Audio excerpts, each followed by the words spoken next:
Hello दोस्तों, स्वागत है आपका अपने YouTube चैनल सफलता की मंजिल में। अपनी संत रविदास लाइब्रेरी श्याम सुख के अंदर दोस्तों जो अपना चौथे नंबर का वीकली टेस्ट हुआ था, आज हम इस वीडियो के अंदर उसका सलूशन करेंगे।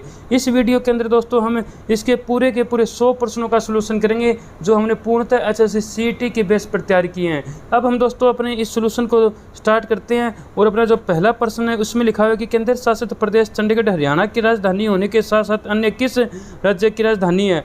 तो हम दोस्तों इसके यदि सभी ऑप्शंस को देखें तो ए ऑप्शन में जिसमें हिमाचल प्रदेश लिखा हुआ है दोस्तों, इसकी राजधानी हमको पता है कि शिमला है। उत्तराखंड की राजधानी दोस्तों देहरादून है। सी ऑप्शन के अंदर जिसमें पंजाब लिखा हुआ है, इसकी राजधानी दोस्तों हरियाणा के साथ साथ चंडीगढ़ भी है, यानी चंडीगढ़ हरियाणा की राजधानी होने के साथ साथ पंजाब की भी राजधानी है। इसके साथ साथ दोस्तों चंडीगढ़ अपनी समय की भी राजधानी है, क्योंकि चंडीगढ़ एक दोस्तों केंद्र शासित प्रदेश है। तो जो चंडीगढ़ है ये भारत के 2 राज्यों और एक केंद्र शासित प्रदेश की राजधानी है। तो भारत के अंदर इकलौता ऐसा शहर है दोस्तों जो कि 2 राज्यों और एक केंद्र शासित प्रदेश की राजधानी है, वो दोस्तों चंडीगढ़ है। तो इसका सही ऑप्शन अपना सी ऑप्शन हो जाएगा जिसमें कि पंजाब लिखा हुआ है। और यदि हम डी ऑप्शन की बात करें जिसमें कि राजस्थान है, वो दोस्तों राजस्थान की राजधानी हमको पता है कि जयपुर है। तो इस प्रकार अपना पहला जो प्रश्न है इसका सी ऑप्शन सही हो जाएगा जिसमें कि पंजाब लिखा हुआ है। हरियाणा के वर्तमान राज्यपाल बंडारू दत्तात्रेय किस राज्य से संबंध रखते हैं। तो दोस्तों ये मैं आपको बताऊं कि जो बंडारू दत्तात्रेय है ये दोस्तों डी ऑप्शन जिसमें कि तेलंगाना लिखा गया है, ये दोस्तों तेलंगाना से संबंधित है। दोस्तों तेलंगाना की राजधानी हैदराबाद है और हैदराबाद के समीप ही एक रामनगर नामक गांव पड़ता है, वहीं पर इनका जन्म हुआ था। तो इस प्रकार दोस्तों जो बंडारू दत्तात्रेय है ये दोस्तों डी ऑप्शन जिसमें कि तेलंगाना लिखा गया है उससे संबंध रखते हैं। और दोस्तों मैं बता दूं कि ये हिमाचल प्रदेश की भी राज्यपाल रह चुके हैं 2019 से 2021 के दौरान, और ये हरियाणा के 18वें क्रम के राज्यपाल है। अब दोस्तों हम अपना तीसरा नंबर का प्रश्न देखते हैं कि हरियाणा जो वर्तमान विधानसभा है वो दोस्तों किस क्रम की विधानसभा है, ये दोस्तों इसके अंदर पूछा गया है। तो दोस्तों मैं आपको कुछ हरियाणा विधानसभा के बारे में बताऊं तो हरियाणा के विधानसभा के जो स्पीकर है वर्तमान समय में वो दोस्तों हरविंदर कल्याण है। यदि हम डिप्टी स्पीकर की बात करें तो दोस्तों लाल मिड्डा है। यदि हम देखें तो विधानसभा का जो नेता होता है वो दोस्तों मुख्यमंत्री ही होता है। तो वर्तमान समय पर हमारी विधानसभा का जो नेता है वो दोस्तों नायब सिंह सैनी जी है। और हरियाणा विधानसभा के अंदर दोस्तों फिलहाल कोई भी विपक्ष का नेता नहीं है, यानी अभी तक कोई भी विपक्ष का नेता विपक्षी दलों के द्वारा तय नहीं किया गया है। और दोस्तों मैं आपको बता दूं कि हरियाणा के अंदर जो सरकार चल रही है इसके पास अभी जो टोटल 51 सदस्यों का समर्थन प्राप्त है, जिसमें कि बीजेपी के 48 सदस्य है और आजाद जो कैंडिडेट खड़े हुए थे वो दोस्तों 3 है। और यदि हम विपक्ष की बात करें तो विपक्ष के अंदर सबसे बड़ा जो दल है वो दोस्तों इंडियन नेशनल कांग्रेस है, यानी कांग्रेस है, जिसके पास 37 सीटें हैं। आरएलडी के पास दोस्तों 2 सीटें हैं। और यदि हम हरियाणा विधानसभा का क्रम देखें तो दोस्तों ये 15वें नंबर की विधानसभा है। तो इस प्रकार ए ऑप्शन जिसमें कि 15वें लिखा गया है ये दोस्तों इसका सही उत्तर हो जाएगा। शास्त्रों के अनुसार महाभारत का युद्ध कितनी कोस भूमि पर लड़ा गया, इसका दोस्तों यदि हम उत्तर देखें तो वो बी ऑप्शन होगा जिसमें कि 48 कोस लिखा गया है। और दोस्तों मैं आपको बता दूं कि एक कोस के अंदर लगभग 2 किलोमीटर होते हैं, तो 48 कोस का मतलब कि 96 किलोमीटर के लगभग दोस्तों ये भूमि है। और ये जो 48 कोस भूमि है ये दोस्तों हरियाणा के 5 जिलों में फैली हुई है, जो कि कुरुक्षेत्र की पिपली से शुरू होती है। इसके अलावा दोस्तों कैथल, करनाल, जींद और पानीपत के अंदर भी दोस्तों जो 48 कोस भूमि आती है। तो दोस्तों इस प्रकार ये 5 जिलों जिनमें कि कुरुक्षेत्र, कैथल, करनाल, जींद और पानीपत आते हैं, इसके अंदर ये जो 48 कोस की भूमि फैली हुई है, यानी कि 96 किलोमीटर के लगभग की भूमि फैली हुई है। और ये दोस्तों में यदि इस 48 कोस भूमि के अंदर यदि मैं तीर्थ स्थलों की बात करूं तो इसके अंदर दोस्तों जो टोटल इसके अंदर 367 जो तीर्थ स्थल आते हैं। तो इस प्रकार हम इसका बी ऑप्शन इसको सही करेंगे जिसमें कि 48 कोस लिखा हुआ है। अब दोस्तों अपना 5वें नंबर का प्रश्न आता है कि तोशाम तहसील किस जिले का एक भाग है। हमको पता है दोस्तों जो तोशाम तहसील है ये दोस्तों भिवानी के अंदर आती है। तो इसका बी ऑप्शन इसका सही हो जाएगा, यानी कि तोशाम के अलावा दोस्तों कि भिवानी जिले के अंदर टोटल 4 दोस्तों तहसीलें आती है, जिनमें एक दोस्तों मैंने बता दिया कि तोशाम है, दूसरी भवानीखेड़ा, लोहारू और सिवानी भी जो भिवानी जिले की तहसीलें हैं। तो इसका बी ऑप्शन जिसमें भिवानी लिखा गया है वो इसका सही उत्तर हो जाएगा। हरियाणा गठन के समय उपस्थित कुल 7 जिलों में से सबसे छोटा जिला कौन सा था, ये दोस्तों इसके अंदर पूछा है। दोस्तों मैं आपको बता दूं कि हरियाणा गठन के समय टोटल 7 जिले थे, जिनमें जींद, रोहतक, महेंद्रगढ़, जो गुरुग्राम जो दोस्तों इसके अंदर 4 तो ये ऑप्शन ही दे दिए, ये चारों ज़िले उसमें मौजूद थे। इसके अलावा दोस्तों करनाल, हिसार और अम्बाला, ये दोस्तों 3 ज़िले और मौजूद थे। इनमें यदि मैं सबसे छोटे ज़िले की बात करूं तो इसके ऑप्शन नंबर ए सही उत्तर हो जाएगा, जिसमें जींद लिखा गया, यानी जींद सबसे छोटा ज़िला था उस समय। और यदि मैं सबसे बड़े ज़िले की बात करूं तो हिसार का नाम आएगा, यानी हिसार उसमें सबसे बड़ा ज़िला था। तो इसका ए ऑप्शन जिसमें जींद लिखा गया है वो इसका सही उत्तर हो जाएगा। 1857 की क्रांति के समय हिसार का नेतृत्व किसने किया था दोस्तों? मैं आपको बता दूं, ये हम सभी ऑप्शन देखेंगे क्योंकि एग्जाम के पॉइंट ऑफ व्यू से सभी ऑप्शन दोस्तों इंपॉर्टेंट बनते हैं। तो 1857 की क्रांति के समय हिसार का नेतृत्व करने वाले व्यक्ति जिसके ए ऑप्शन के अंदर लिखा गया है शहजादा मोहम्मद आजम थे, यानी ए ऑप्शन इस क्वेश्चन का सही उत्तर हो जाएगा। यदि हमें बिसारत अली की बात करें तो दोस्तों ये रोहतक जिले में 1857 की क्रांति का नेतृत्व किया था। यदि हम खान बहादुर की बात करें तो खान बहादुर ने दोस्तों बरेली के अंदर 1857 की क्रांति का नेतृत्व किया था। और जो श्याम सिंह, दोस्तों इसके अंदर राजा श्याम सिंह लिखा है, लेकिन मैं यदि श्याम सिंह की बात करूं तो दोस्तों श्याम सिंह एक ऐसे व्यक्ति थे जिसने 1857 की क्रांति के समय जो एक योजना बनाई गई थी ब्रिटिश हुकूमत के खिलाफ, उसकी सूचना अंग्रेज़ों तक पहुंचा दी थी। और ये जो श्याम सिंह है ये दोस्तों 5 में नेटिव इन फैक्ट्री में ये दोस्तों काम करते थे। और ये दोस्तों अम्बाला के अंदर यदि हम बात करें तो अंग्रेज़ों को इसकी सूचना इन्होंने पहले ही दे दी थी। और हालांकि श्याम सिंह ने जब उनको थोड़ा बहुत उनकी योजना के बारे में बताया तो इसको टॉर्चर किया और इससे सभी के सभी राज उगलवा लिए। तो इस प्रकार यदि हम देखें तो 1857 की क्रांति के समय हिसार का नेतृत्व करने वाले व्यक्ति शहजादा मोहम्मद आजम थे। तो इसका ए ऑप्शन सही उत्तर हो जाएगा, जिसमें शहजादा मोहम्मद आजम लिखा हुआ है। अब दोस्तों यदि हम 8वें प्रश्न पर चलते हैं और 8वें प्रश्न के अंदर दोस्तों इसमें क्या लिखा हुआ है, अपना 8वें नंबर का बहुत ही इंपॉर्टेंट प्रश्न आता है दोस्तों कि महाराजा हर्षवर्धन और चालुक्य नरेश पुलकेशिन द्वितीय के बीच किस नदी के किनारे युद्ध हुआ था? तो दोस्तों इसका यदि हम सबसे पहले सही उत्तर मैं आपको बता देता हूं, फिर हम इसके बारे में कुछ और बातचीत करते हैं। तो दोस्तों इसका सही उत्तर तो डी ऑप्शन हो जाएगा, जिसमें कि नर्मदा नदी लिखा गया है। और दोस्तों मैं इसके बारे में कुछ और बताऊं तो इस युद्ध के अंदर जो कि 618-619 में हुआ था, इस युद्ध के अंदर हर्षवर्धन जो थे इनकी दोस्तों हार हो गई थी और जो चालुक्य नरेश पुलकेशिन जो द्वितीय थे ये दोस्तों जीत गए थे। मैं यदि चालुक्य नरेश पुलकेशिन द्वितीय की बात करूं तो दोस्तों ये दक्षिण के बहुत ज़्यादा शक्तिशाली सम्राट थे। इन्होंने अपने साम्राज्य का विस्तार दोस्तों जो दक्षिण तक क्षेत्र तक फैला दिया था, पूरा का पूरा दक्षिण इन्होंने अपने चपेट में यानी अपने साम्राज्य के अंदर ले लिया था। और महाराजा हर्षवर्धन जो है ये दोस्तों उत्तर भारत के शक्तिशाली शासक थे। और दोस्तों इन्होंने यदि हम अपने राज्य का विस्तार की बात करें तो पूर्व में कामरूप, जिसे आज हम असम के नाम से जानते हैं, और दोस्तों दक्षिण की बात करें तो नर्मदा नदी तक इन्होंने अपना साम्राज्य फैला दिया था। और दोस्तों इस युद्ध के बारे में हमें ऐहोल अभिलेख से जानकारी मिलती है। तो इसका डी ऑप्शन जिसमें कि नर्मदा नदी लिखा गया है वो इसका सही उत्तर हो जाएगा। हरियाणा में प्रतिवर्ष 23 सितंबर को किसकी शहादत के उपलक्ष्य में शहीदी दिवस मनाया जाता है? तो दोस्तों ये मैं आपको बताऊं कि 1857 के क्रांतिकारियों में से एक रावलाराम इसका सही उत्तर हो जाएगा, जो कि बी ऑप्शन के अंदर लिखा गया है। और दोस्तों इसके बारे में मैं आपको कुछ और जानकारी देता हूं कि 1857 की क्रांति के समय इन्होंने खुद को एक आज़ाद घोषित करते हुए अपनी जो राजा की उपाधि इन्होंने धारण कर ली थी। और दोस्तों जो हरियाणा में जो इनको राजनायक के नाम से भी इसको जाना जाता है। और जो इन्होंने नसीबपुर जो नानोल का युद्ध इन्होंने उस समय किया था 1857 की क्रांति के समय अंग्रेजों के खिलाफ, जिसमें 5000 सैनिक मारे गए थे। और दोस्तों ये जो युद्ध हुआ था ये दोस्तों 16 नवंबर 1857 को हुआ था।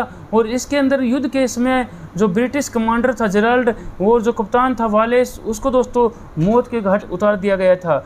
और बाद में जो ये सैनिक सहायता मांगने के लिए अफगानिस्तान, ईरान जैसे देशों में गए, और जहाँ पर ईरान जो अफगानिस्तान के काबुल में इनकी मृत्यु हो गई।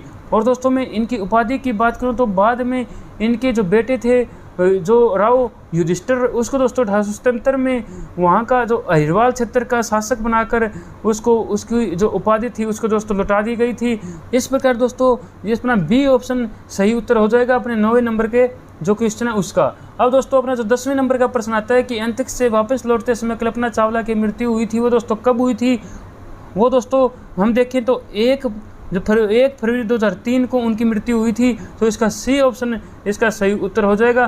दोस्तों वो एक कोलंबिया अंतरिक्ष जो यात्रा पर गए हुए थे उसमें 7 सदस्य थे और सभी के सभी की दोस्तों इसके अंदर मृत्यु हो गई थी।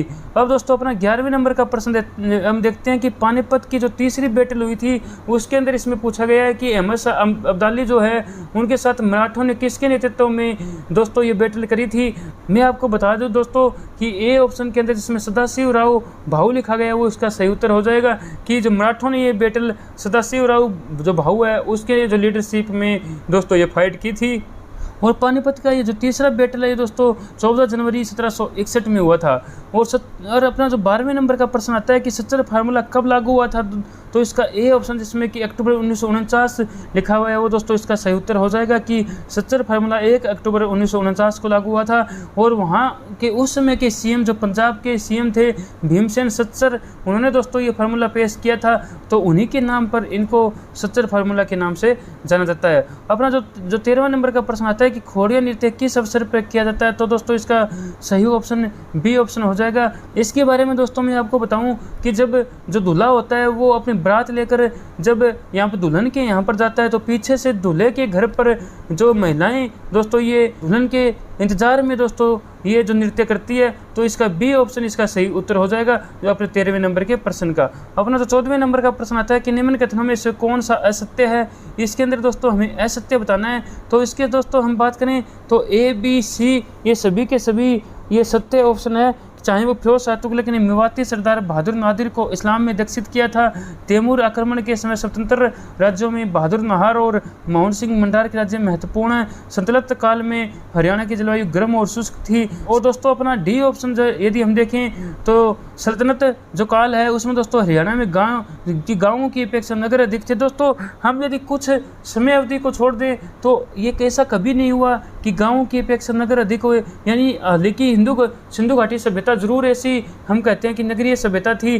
दोस्तों जो हम यदि मुस्लिम शासकों के शासनकाल में देखें तो हरियाणा के अंदर कभी भी ऐसा नहीं हुआ कि गांव की अपेक्षा नगर अधिक थे जो कि व्यापार के केंद्र थे।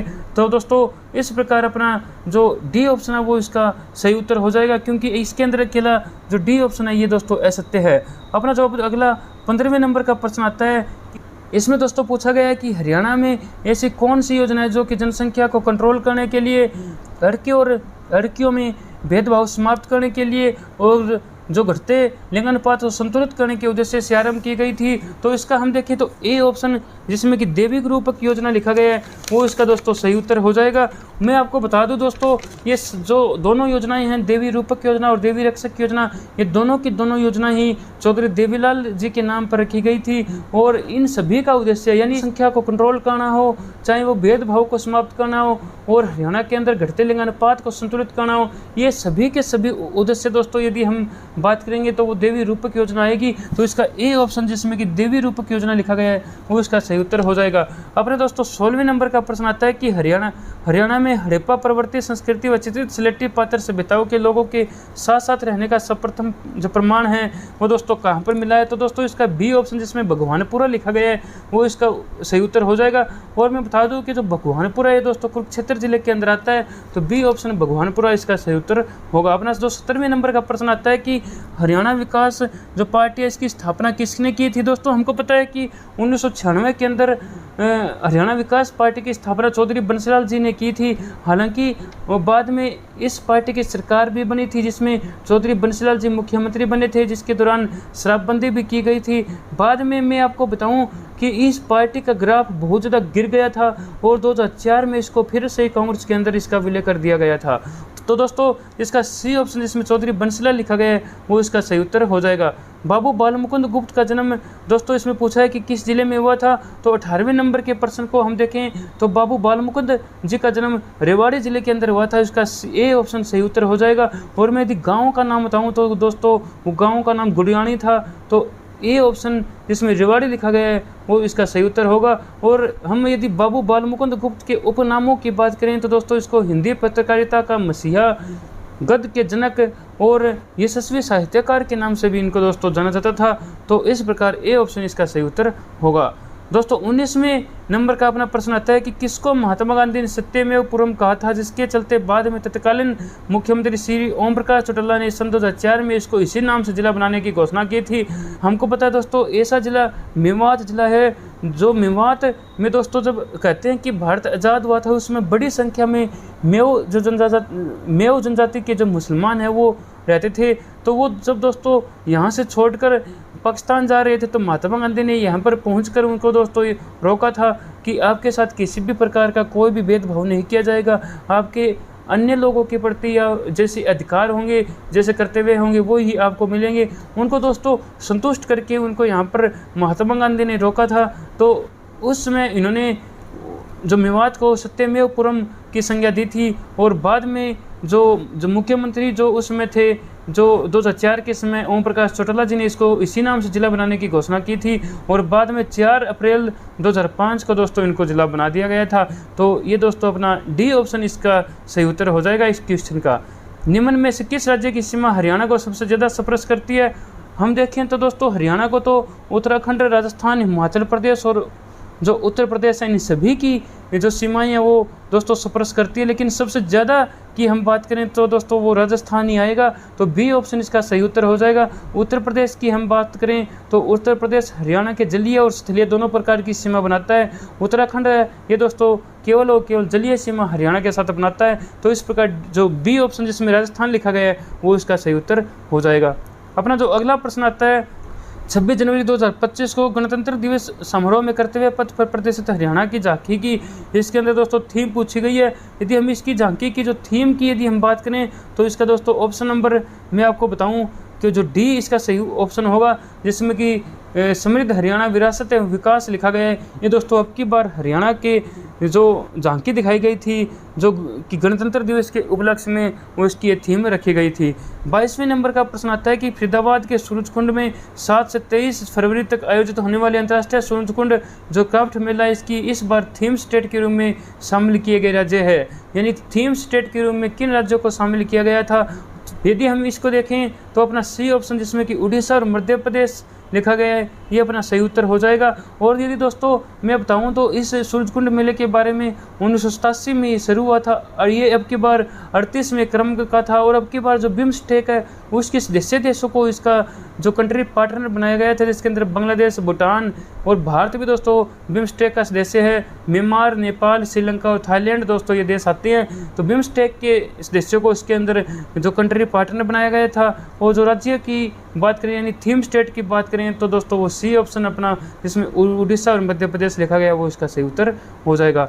हरियाणा के राज्यपाल के रूप में सर्वाधिक लंबे समय तक कार्य करने वाले व्यक्ति दोस्तों हमको पता है कि BN चक्रवर्ती, वीरेंद्र नारायण चक्रवर्ती है, जो बी ऑप्शन के अंदर लिखा गया है।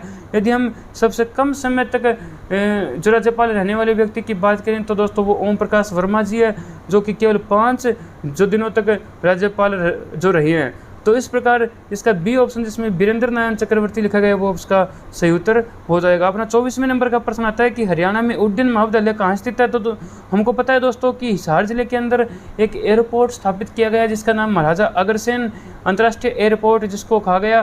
तो दोस्तों महाराजा अग्रसेन के नाम से जो ये एयरपोर्ट जब दोस्तों हिसार जिले के अंदर बनाया गया है। और जो उड्डयन महाविद्यालय दोस्तों वो भी वहीं पर खुला जाएगा। तो ए ऑप्शन जिसमें हिसार लिखा गया है वो इसका सही उत्तर हो जाएगा।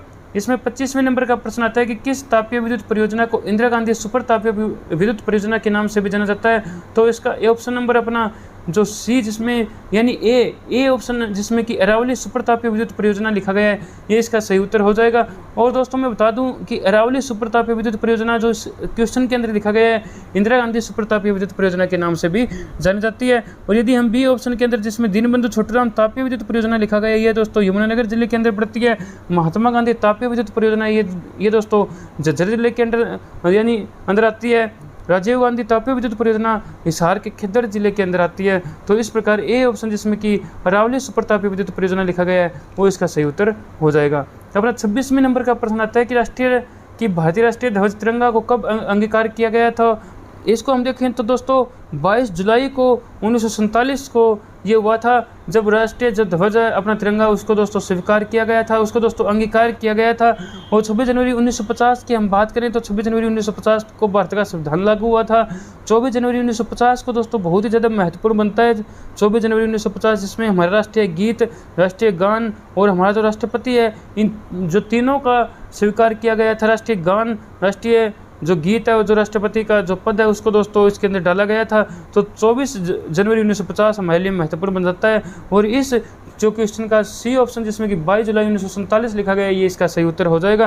15 अगस्त 1947 को दोस्तों हमें पता है कि भारत आज़ाद हुआ था। अब अपना 27वें नंबर का प्रश्न आता है कि जिसमें लिखा है कि भोर का तारा, सांझ का तारा, पृथ्वी की बहन किस ग्रह को कहा जाता है। दोस्तों मैं बता दूं कि इसके अंदर सबसे जो गर्म जिला जो कि ग्रह है वो दोस्तों शुक्र ग्रह होता है। ये इसी कारण दोस्तों ये हमें सुबह सबसे पहले दिखता है और सांझ को दोस्तों हमें लास्ट तक हमें जो दिखाई देता रहता है। तो इस प्रकार और इसकी शेप जो आकृति है वो दोस्तों पृथ्वी की तरह होने के कारण इसको पृथ्वी की बहन भी कहते हैं। तो बी ऑप्शन इसका सही उत्तर हो जाएगा, जिसमें कि शुक्र लिखा गया है। बृहस्पति ग्रह की बात करें तो दोस्तों ये सबसे बड़ा ग्रह है। सबसे छोटे ग्रह दोस्तों ए ऑप्शन जिसमें कि बुध ग्रह लिखा गया है वो इसका सही उत्तर हो जाएगा। अपना जो 28वें नंबर का प्रश्न आता है कि अर्थव्यवस्था में बाजार मांग में वृद्धि होने पर सामान्य वस्तुओं की कीमत पर क्या प्रभाव पड़ेगा। हमें पता है कि दोस्तों यदि मांग में वृद्धि होती है तो उसकी कीमत बढ़ जाती है। तो दोस्तों इसकी कीमत बढ़ जाएगी तो कीमत में वृद्धि होगी। बी ऑप्शन इसका सही उत्तर हो जाएगा। यदि दोस्तों मांग अधिक होगी यदि किसी वस्तु की और उसकी जो सप्लाई दोस्तों कम होगी तो दोस्तों उसकी कीमत बढ़ेगी। और दोस्तों यदि सप्लाई ज़्यादा होगी मांग कम होगी तो हमको पता है कि सिंपल सी बात है कि उसकी मांग दोस्तों कम हो जाएगी। अपना जो 28वें नंबर का प्रश्न आता है कि 29वें नंबर का प्रश्न आता है कि डुरंड लाइन भारत और किस देश के बीच सीमा विभाजन का कार्य करती है। यदि हम इन सभी ऑप्शंस को हम देखेंगे कि जो डुरंड और जो लाइन है ये दोस्तों भारत और अफगानिस्तान के बीच सीमा विभाजन का कार्य करती है। अब दोस्तों हम देखें तो प्रत्यक्ष तौर पर हम यदि सीधे तौर पर देखें तो अफगानिस्तान के साथ भारत की सीमा नहीं लगती है, लेकिन जो पीओके है जो पाक ऑक्यूपाइड कश्मीर है जो कि पाकिस्तान ने जिस पर कब्जा किया हुआ है उसके दोस्तों ये डुरंड लाइन यानी अफगानिस्तान लगता है और वो दोस्तों भारत का क्षेत्र है। इसलिए दोस्तों जो कि डुरंड लाइन है ये भारत के साथ भी सीमा बनाती है और भारत और अफगानिस्तान के बीच सीमा विभाजन का कार्य करती है। यदि हम देखें तो जो पाकिस्तान और अफगानिस्तान के बीच में ये जो रेखा है दोस्तों सीमा विभाजन का कार्य करती है। और बी ऑप्शन के अंदर जो पाकिस्तान लिखा गया है पाकिस्तान के साथ दोस्तों भारत रेड जो क्लिफ है जो रेखा है उसके द्वारा दोस्तों अलग होता है।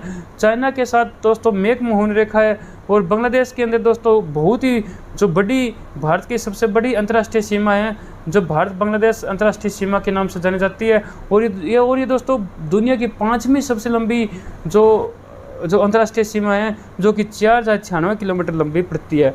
अपना जो दोस्तों 30वें नंबर का प्रश्न आता है बाण सागर और रिहंद बांध किस नदी के तट पर है। हम देखें तो दोस्तों इसका सोन नदी इसका सही उत्तर होगा, जिसमें कि डी ऑप्शन के अंदर लिखा गया है। यदि हम ए ऑप्शन जिसमें कि नर्मदा नदी लिखा गया है इसके अंदर दोस्तों सरदार सरोवर बांध, इंदिरा सागर बांध और ओंकारेश्वर दोस्तों ओंकारेश्वर बांध बहुत बार पूछा था जो अपने एग्जाम में पूछा जाता है। तो ये भी दोस्तों ए ऑप्शन जिसमें कि नर्मदा नदी लिखा गया है उसके ऊपर स्थित है। यदि हम कृष्णा नदी पर देखें तो नागार्जुन सागर बांध और दोस्तों श्री सेलम बांध इस पर स्थित है। सोन जो नदी है इस पर दोस्तों हमने देखा है कि बाण सागर और रिहंद बांध स्थित है। और इस प्रकार हम देखेंगे। और जो दोस्तों गोदावरी जो नदी है इसके ऊपर दोस्तों पलावरम जो बांध है जो आंध्र प्रदेश के अंदर पड़ता है और जे कवाड़ी जो बांध है ये दोस्तों महाराष्ट्र के अंदर पड़ता है और श्री राम सागर परियोजना है ये दोस्तों तेलंगाना के अंदर पड़ती है। और दोस्तों मैं बता दूं कि जो गोदावरी जो नदी है उसको अपने दक्षिण भारत की गंगा के नाम से भी इसको जाना जाता है। अपने 31वें नंबर का प्रश्न आता है कि रुक्मणी देवी वैजयंती माला मृणालिनी साराबाई व यमिनी कृष्णमूर्ति किस शास्त्रीय जो नृत्य की प्रसिद्ध कलाकार है। यदि हम दोस्तों इसका देखेंगे तो इसका बी ऑप्शन इसका सही उत्तर हो जाएगा, जिसमें कि भरतनाट्यम जो नाट्यम लिखा गया है। तो भरतनाट्यम जो नाट्यम की ये सभी के जो कलाकार है ये दोस्तों मैंने सभी के सभी इसलिए दिए सभी के सभी नाम क्योंकि एक ही नृत्य से संबंधित है ये सभी के सभी और आपको याद करने में भी आसानी रहे, इसलिए दोस्तों ये एक ही प्रश्न के अंदर सभी नाम जो अपनी जो परीक्षा की दृष्टि से इंपॉर्टेंट है वो सभी डाल दिए गए हैं। सर्वप्रथम मरणोपरांत भारत रत्न से अलंकृत किए जाने वाले व्यक्ति दोस्तों वो लाल बहादुर शास्त्री है। इंदिरा गांधी को भी भारत रत्न मिल चुका है और दोस्तों अटल बिहारी वाजपेयी को भी दोस्तों अभी बीजेपी की सरकार ने पीछे भारत रत्न से सम्मानित किया था। इस प्रकार इसका ए ऑप्शन जिसमें लाल बहादुर शास्त्री लिखा गया है वो इसका सही उत्तर हो जाएगा। समुद्र की गहराई को मापने की इकाई हमको पता है कि फेदम है। नोट ये दोस्तों गति के मापने की इकाई है और जो कैंडल है ये दोस्तों ज्योति की तीव्रता को मापता है। डेसिबल की बात करें तो ये दोस्तों ध्वनि के स्तर को मापने में काम आता है। तो इस प्रकार सी ऑप्शन जिसमें फेदन लिखा गया है इसका सही उत्तर होगा। इंसुलिन के खोजकर्ता हम देखें तो इसका ए ऑप्शन जिसमें रफ बेटन लिखा है यही इसका सही उत्तर हो जाएगा। रॉबर्ट कोच की बात करें तो इसने दोस्तों टीबी के जीवाणु की खोज की थी। एडवर्ड जेनर ने दोस्तों चेचक के टीके की खोज की थी। अलेक्जेंडर फ्लेमिंग की हम देखें तो पेनिसिलिन की इसने खोज करी थी। तो ए ऑप्शन जिसमें कि रफ बेटन लिखा गया है उसने दोस्तों इंसुलिन की खोज दोस्तों की थी। अपना जो 35वें नंबर का प्रश्न आता है पुरातात्विक अध्ययन कहलाता है। सेरामिक्स दोस्तों चीनी के जो मिट्टी के बर्तन होते हैं उससे संबंधित है। और यूजेनिक्स दोस्तों ये जो नस्ल सुधार से संबंधित होता है। आर्कियोलॉजी इसका सही उत्तर होगा, यानी पुरातात्विक अध्ययन आर्कियोलॉजी कहलाता है। तो इसका डी ऑप्शन इसका सही उत्तर हो जाएगा। अपना जो दोस्तों 36वें नंबर का प्रश्न आता है कि भीमबेटका की गुफाएं किस काल से संबंधित है। तो यदि हम दोस्तों भीमबेटका की गुफाओं की बात करें मध्यपाषाण काल से संबंधित है तो इसका बी ऑप्शन जिसमें मध्यपाषाण काल लिखा गया है इसका सही उत्तर हो जाएगा। सिखों के धार्मिक ग्रंथ आदि ग्रंथ का संपादन किसने किया था। तो दोस्तों मैं बता दूं ये गुरु अर्जुन देव ने किया था। गुरु नानक देव ये दोस्तों फर्स्ट अपने गुरु थे और जो गुरु अर्जुन देव जो 5वें नंबर के गुरु थे इन्होंने दोस्तों सिखों के धार्मिक जो ग्रंथ है आदि ग्रंथ का संपादन किया था। अपना जो 38वें नंबर का प्रश्न आता है किस मुगल बादशाह ने आलमगीर की उपाधि धारण की थी। तो औरंगजेब ने की थी। ए ऑप्शन इसका सही उत्तर हो जाएगा। नेताजी सुभाष चंद्र बोस की जयंती पर प्रतिवर्ष पराक्रम दिवस कब मनाया जाता है। तो दोस्तों ये 23 जनवरी को बनाने की घोषणा की है भारत सरकार ने। तो नेताजी सुभाष चंद्र बोस का यदि हम जन्म की बात करें तो वो 1897 में हुआ था 23 जनवरी को ही, और ये उड़ीसा के कटक के अंदर इनका जन्म हुआ था।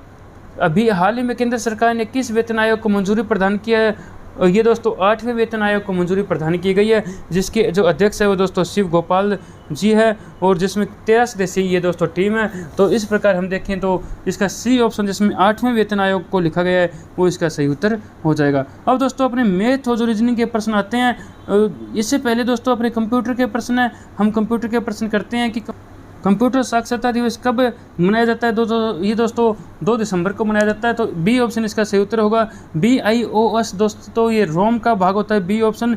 और आगे हम देखें किस नेटवर्क में डेटा संचरण की गति सबसे तेज़ होती है। तो दोस्तों वो LAN होगा, क्योंकि लोकल एरिया नेटवर्क छोटा एरिया होता है। तो दोस्तों ये इसमें जो डेटा संचरण की गति सबसे तेज़ होती है। और जो WAN है वाइड एरिया नेटवर्क के दोस्तों ये बड़ा एरिया होता है।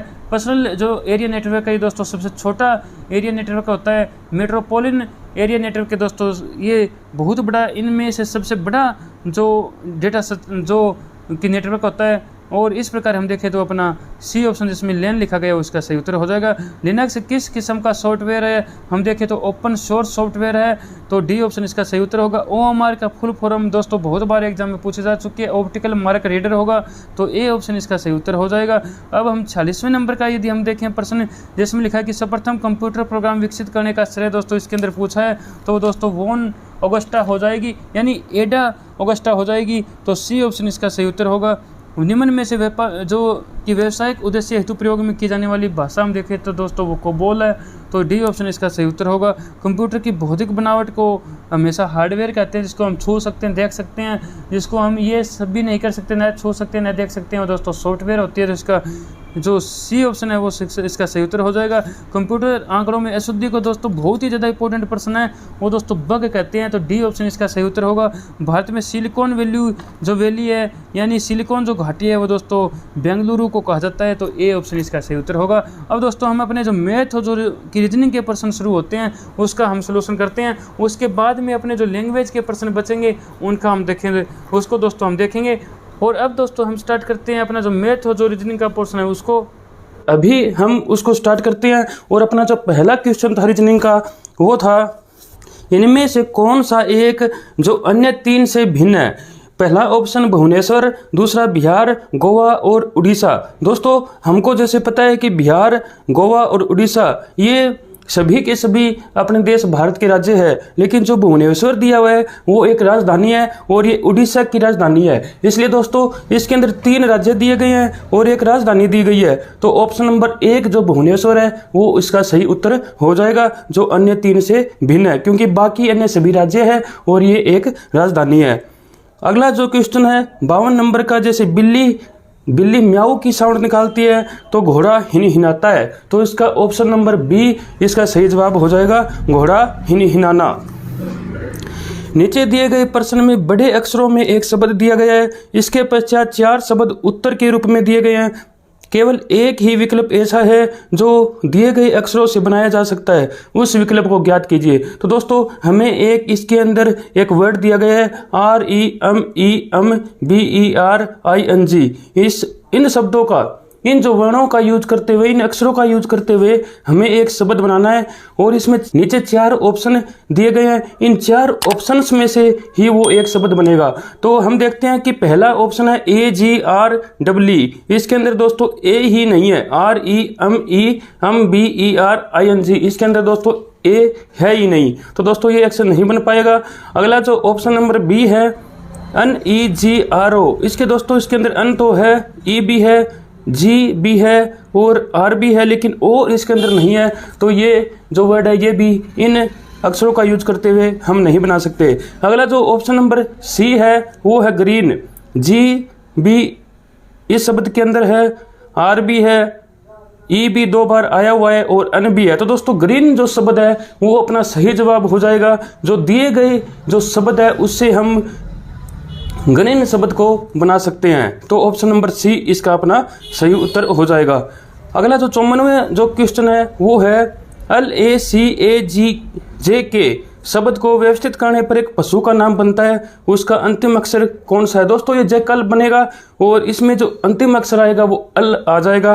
तो इसका ऑप्शन नंबर सी इसका सही जवाब हो जाएगा। दोस्तों अगला जो 55 नंबर का क्वेश्चन है वो है यदि किसी सांकेतिक भाषा में BRIGET को TPY लिखा जाता है तो कैरियर को CARWR को उसी भाषा में कैसे लिखा जाएगा। तो दोस्तों इस सवाल को हम इस प्रकार से हल करेंगे, जैसे हमें एक शब्द दिया गया है BRIGET।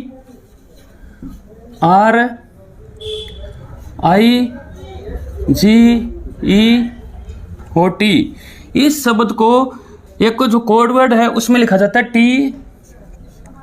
TPY, ऐसे लिखा जाता है। तो दोस्तों इसमें एक वर्ड और दिया गया है वो है CARWR।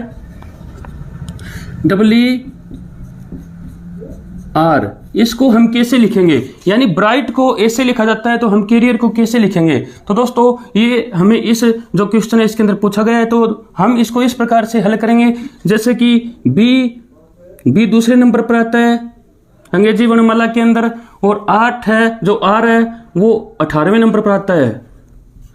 तो 2 और 18 यानी 20, तो 20वें नंबर पर आता है टी। इसी प्रकार दोस्तों जैसे आई है वो 9वें नंबर पर आता है और जी है वो 7वें नंबर पर आता है। तो दोस्तों 9 और 7 16, तो 16 नंबर पर आता है पी, तो इसका आगे पी आ जाएगा। और ई 5वें नंबर पर आता है और ये जो टी दिया हुआ है 20वें नंबर पर आता है, तो 25वें नंबर पर आएगा वाई। तो दोस्तों इस प्रकार से इसको हम हल करेंगे। जैसे सी 3रे नंबर पर आता है और ए फर्स्ट नंबर पर आता है, तो 3 और 1 4 को जोड़ेंगे और 4थे नंबर पर आता है डी आ जाएगा। और आर आता है 18वें नंबर पर और ई आता है 5वें नंबर पर, इन दोनों को जोड़ेंगे तो 23वें नंबर पर अपने आता है डब्लू। इसी प्रकार ई 5वें नंबर पर आता है, आर 18वें नंबर पर आता है, इनको जोड़ेंगे तो 23वें नंबर पर फिर से डब्लू आ जाएगा। तो दोस्तों इसका सही उत्तर होगा अपने DWW, यानी कि ऑप्शन नंबर ए इसका सही जवाब हो जाएगा। तो इस प्रकार से हम 55वें नंबर को सोल्यूशन करेंगे। इन दोनों को जोड़ना है, जितने नंबर बनते हैं उतने ही नंबर का अक्सर यहाँ पर हमें लेकर आना है। तो इस प्रकार से जब हम कैरियर को सोल्यूशन करेंगे तो DWW आ जाएगा अपना आंसर।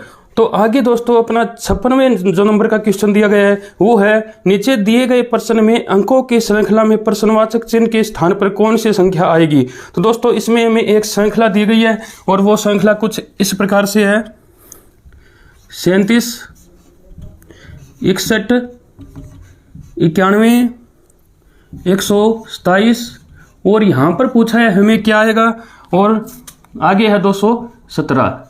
तो दोस्तों इस जो क्वेश्चन को हमें इस प्रकार से हल करना है कि इनका गैप देखना है हमें। इनका जो गैप इसके अंदर दिया गया है वो है 24 और इनका जो गैप है वो है दोस्तों 30, यानी इसके अंदर 6 ऐड हो रहा है और इनका जो गैप दिया गया है वो है 36, यानी फिर से इसके अंदर 6 ऐड हुए हैं। तो आगे भी दोस्तों 6 ही ऐड होगा। जैसे 36 में 6 जोड़ेंगे 42 ऐड होगा, इसके अंदर 42 ऐड होगा और यहाँ पर आ जाएगा 169। इस प्रकार से यहाँ पर भी 6 ऐड होगा और यहाँ पर 169 के अंदर हम जैसे 42 में से 6 ऐड करके हम जोड़ेंगे 48 इसके अंदर जोड़ेंगे तो 217 आ जाएगा। तो दोस्तों इस प्रकार से हम इसको हल करेंगे, यानी हर बार हमें 6 ज़्यादा जोड़ के ऐड करना है, हमें ज़्यादा जोड़ के ऐड करना है। 24 में से 6 जोड़ेंगे 30 को ऐड करेंगे, 36 में 6 जोड़ेंगे 36 को ऐड करेंगे, जैसे 30 में से 6 जोड़ेंगे 36 को ऐड करेंगे, 36 में 6 जोड़ेंगे 42 को ऐड करेंगे, 42 में 6 जोड़ेंगे तो 48 को ऐड करेंगे। तो ये अपना इस प्रकार से एक श्रृंखला बनेगी और इसका सही उत्तर हो जाएगा 169, यानी अपना जो डी उत्तर है वो सही इसका आंसर होगा 56वें नंबर के क्वेश्चन का। अब दोस्तों आगे चलते हैं और अपना आगे आता है 57वें नंबर का क्वेश्चन। और 57वें नंबर का क्वेश्चन है, नीचे दिए गए प्रश्न में अक्षरों का कौन सा समूह दी गई श्रृंखला में रिक्त स्थानों पर क्रमवार रखने पर श्रृंखला को पूर्ण करेगा। तो दोस्तों हमें ABCD 4 ऑप्शन दिए गए हैं और एक श्रृंखला दी गई है, हमें इस श्रृंखला को पूर्ण करता है जो ABCD ऑप्शन, उसको इसके अंदर फिट करना है। तो दोस्तों हम किस प्रकार से करेंगे, देखिए इसके अंदर जो श्रृंखला दी गई है वो A दिया है और A C A B A फिर A C A B A। तो दोस्तों सबसे पहला जो अपना ऑप्शन है वो इसके अंदर दिया हुआ है B C B C। यदि हम इस ऑप्शन को इसके अंदर फिट करके देखते हैं तो देखते हैं दोस्तों कि क्या श्रृंखला बन जाती है B C B C। तो दोस्तों अब हम इसको इस श्रृंखला को पढ़ के देखते हैं A B A C A B A C A B A C A B A C। इस प्रकार से दोस्तों यह श्रृंखला बन जाती है। तो ऑप्शन नंबर A ही अपना सही उत्तर हो जाएगा। यह श्रृंखला इस प्रकार से बनती है A B A C A B A C A B A C A B A C। ये श्रृंखला इसके अंदर बन जाएगी। तो ऑप्शन नंबर A अपना सही जवाब हो जाएगा B C B C। अगला दोस्तों अपना 58 नंबर का जो क्वेश्चन है वो है, रोहन अपने घर से चलना शुरू करता है, पश्चिम दिशा में 4 किलोमीटर चलता है, दाएं घूम जाता है और 4 किलोमीटर चलता है, फिर दाएं घूम जाता है और चलता है। आप बताएं कि वह अब किस दिशा में जा रहा है। तो दोस्तों रोहन इसके अंदर जो दिया गया है हम इस प्रकार से दिशाएं मान लेते हैं। ये अपनी पूर्व दिशा है, ये अपनी पश्चिम दिशाएं हैं, अपनी पश्चिम दिशा है, ये उत्तर दिशा है और ये अपनी दक्षिण दिशा है। तो दोस्तों इसको हम इस प्रकार से हल करेंगे कि वह सबसे पहले पश्चिम दिशा की ओर 4 किलोमीटर चलता है, यानी इस साइड में वो 4 किलोमीटर चलता है और फिर वह दाएं घूम जाता है। तो दोस्तों जब वो इस साइड से चलेगा, इस साइड की ओर चलेगा तो उसका दायां हाथ ये होगा, तो इस साइड वो घूम जाता है और वो 4 किलोमीटर चलता है, वो 4 किलोमीटर चलता है। और ये कहता है कि अब वो है फिर से दाएं घूम जाता है। तो जो दोस्तों यदि वह ऐसे चलेगा तो उसका दायां हाथ ये होगा, तो वो इस साइड में 4 किलोमीटर इस साइड में फिर वो घूम जाता है, इस साइड में घूम जाता है। और अब हमें बताना है कि अब वो है किस दिशा में जा रहा है। तो दोस्तों अब वो इस साइड इस दिशा में जा रहा है, तो ये अपनी पूर्व दिशा है, तो इसका सही जवाब हो जाएगा पूर्व, यानी पूर्व इसका सही जवाब हो जाएगा। जो ऑप्शन नंबर सी है अपना पूर्व ईस्ट है, वो अपना इस 58वें जो नंबर का क्वेश्चन है इसका अपना सही उत्तर हो जाएगा। अब दोस्तों 59 नंबर का जो क्वेश्चन दिया हुआ है इस क्वेश्चन पेपर के अंदर वो है, एक पंक्ति में मोहन दाएं से 15वां है और बाएं से 16वां है, तो कितने व्यक्ति और शामिल किए जाएं कि कुल व्यक्तियों की संख्या 50 हो जाए। तो दोस्तों एक मोहन जो इसके अंदर दिया गया है वो मोहन यानी दाएं से देखें तो 15वें नंबर का है और बाएं से देखें तो 16वें नंबर का है। और उसके अंदर हमें कितने व्यक्ति शामिल करने हैं इस पंक्ति के अंदर कि पंक्ति में कुल व्यक्तियों की संख्या 50 हो जाए। तो दोस्तों मोहन को हम देखते हैं वह दाएं से 15वां है, दायां ये है तो इस साइड से वो 15वां है, इस साइड से वो 15वां है, ये यहाँ पर मोहन बैठा हुआ है तो इस साइड से वो 15वां है, यानी 14 उसके इस साइड में बैठे हुए हैं, इस साइड में 14 बैठे हुए हैं, इसलिए वो इस साइड तो यहाँ पर वो आगे 15वां हो जाता है। अब आगे बाएं से 16वां है, यानी इस साइड से देखें बाएं से तो वो 16वां है, ये 16वें नंबर पर है, तो ये इस यहाँ पर 16वें नंबर पर है, तो यहाँ पर 15 लोग बैठे होंगे, यहाँ पर 15 लोग बैठे होंगे। तो अब ये कहता है कि इसमें कितने व्यक्ति और शामिल किए जाए कि इस पंक्ति में व्यक्तियों की संख्या 50 हो जाए। तो दोस्तों 14 इस साइड में बैठे हुए हैं, इसके इस साइड में 15 बैठे हुए हैं, इस साइड में 14 बैठे हुए हैं, तो टोटल 29 ये बैठे हुए हैं इसके आसपास, इसके इस साइड में 14 बैठे हुए हैं, इसके इस साइड में 15 बैठे हुए हैं, तो टोटल 29 लोग इसके दाएं बाएं बैठे हुए हैं और एक ये खुद हो गया, तो यानी 30 व्यक्ति इस पंक्ति के अंदर है। अब हम इसके अंदर यदि 20 मिलाएंगे तब ही इस पंक्ति में व्यक्तियों की संख्या 50 हो पाएगी, तो अपना उत्तर हो जाएगा 20, यानी 20 व्यक्ति और हमें इसके अंदर मिलाने होंगे ताकि पंक्ति के अंदर व्यक्तियों की संख्या 50 हो जाए। तो दोस्तों इस प्रकार से हम इस क्वेश्चन को हल करेंगे और 20 व्यक्ति इस पंक्ति के अंदर और बिठाकर हम व्यक्तियों की संख्या को 50 कर देंगे। दोस्तों आगे 60वां नंबर का जो क्वेश्चन है वो है, मंजू की ओर इशारा करते हुए गौरव ने कहा, वह मेरे पिता के इकलौते बेटे की पत्नी है। मंजू गौरव से किस प्रकार संबंधित है। ये दोस्तों रक्त संबंध का प्रश्न है और हमें इसको किस प्रकार से हल करना है, ब्लड रिलेशन का प्रश्न को देखते हैं। दोस्तों सबसे पहले क्या है कि मंजू की ओर इशारा करते हुए गौरव ने कहा, यहाँ पर गौरव है और ये गौरव कहता है कि वह यानी मंजू जो है वह है मेरे पिता के पिता, यानी इसका पिता यहाँ पर आया, इसके पिता का पिता यानी इसका दादा यहाँ पर आ गया, यानी इसके पिता का पिता यहाँ पर आया के इकलौते बेटे, यानी पिता का इकलौता बेटा इसका पिता ही होगा, ये होगा। बेटे की पत्नी है, यानी इसकी पत्नी है, कौन है, मंजू, इसकी पत्नी कौन है, मंजू। तो दोस्तों गौरव के पिता यानी उसका यहाँ पर दादा होगा, इसके इकलौते बेटे यानी इसका पता आ जाएगा कि पत्नी है, यानी कौन है, मंजू। अब इसने पूछा है कि मंजू गौरव से किस प्रकार भिन्न है, यानी मंजू पूछा है मंजू जो है इस गौरव से किस प्रकार भिन्न है। तो दोस्तों जब यहाँ पर इसका पिता है और इस पिता की पत्नी मंजू है तो गौरव उनका बेटा हुआ, तो जो मंजू है वो उनकी माँ हुई, गौरव की माँ हुई, तो ये उसकी माँ हो जाएगी। तो दोस्तों मंजू का संबंध जो गौरव से है वो माँ बेटे का है, तो इसमें मंजू का संबंध पूछा है तो मंजू गौरव के माँ लगती है, तो यहाँ पर माँ का रिलेशन आ जाएगा। 60वें नंबर का जो क्वेश्चन है उसका उत्तर ऑप्शन नंबर ए अपना सही होगा, तो ऑप्शन ए इसका हम इसको टिक करेंगे। 61वें नंबर का जो क्वेश्चन है वो है, निम्नलिखित में से कौन सा दिन शताब्दी का अंतिम दिन नहीं होगा। तो दोस्तों इसमें रविवार, शनिवार, सोमवार और बुधवार दिया गया है। तो दोस्तों हमें ध्यान में रखना है कि शताब्दी का कोई भी अंतिम जो दिन है वो मंगलवार, एक दिन छोड़ देना है वीरवार और फिर एक दिन छोड़ देना है शनिवार, यानी ये 3 दिन कभी भी शताब्दी के अंतिम दिन नहीं हो सकते। मंगलवार, वीरवार और शनिवार, ये 3 दिन कभी भी शताब्दी के अंतिम दिन नहीं होंगे। ऑप्शन के अंदर इनमें से शनिवार दिया गया है, ऑप्शन नंबर बी अपना इसका सही जवाब हो जाएगा 61वें नंबर का जो क्वेश्चन है उसका। अब हम देखते हैं 62वें नंबर का क्वेश्चन जिसमें लिखा है, चिंकी अभय की बहू है और रमेश की भाभी, मोहन अभय का पुत्र और रमेश का इकलौता भाई, अकेला भाई, चिंकी और मोहन के बीच संबंध बताना है। तो दोस्तों इसके अंदर हम इस प्रकार से करेंगे कि चिंकी अभय की बहू है, ये यहाँ पर चिंकी है, चिंकी ये अभय की पत्नी नहीं है, ये अभय की बहू है, यानी जो इसका पति होगा यहाँ पर, यानी जो अभय का यहाँ पर पुत्र होगा, अभय का यहाँ पर पुत्र होगा और उसका जो पिता होगा वो होगा अभय।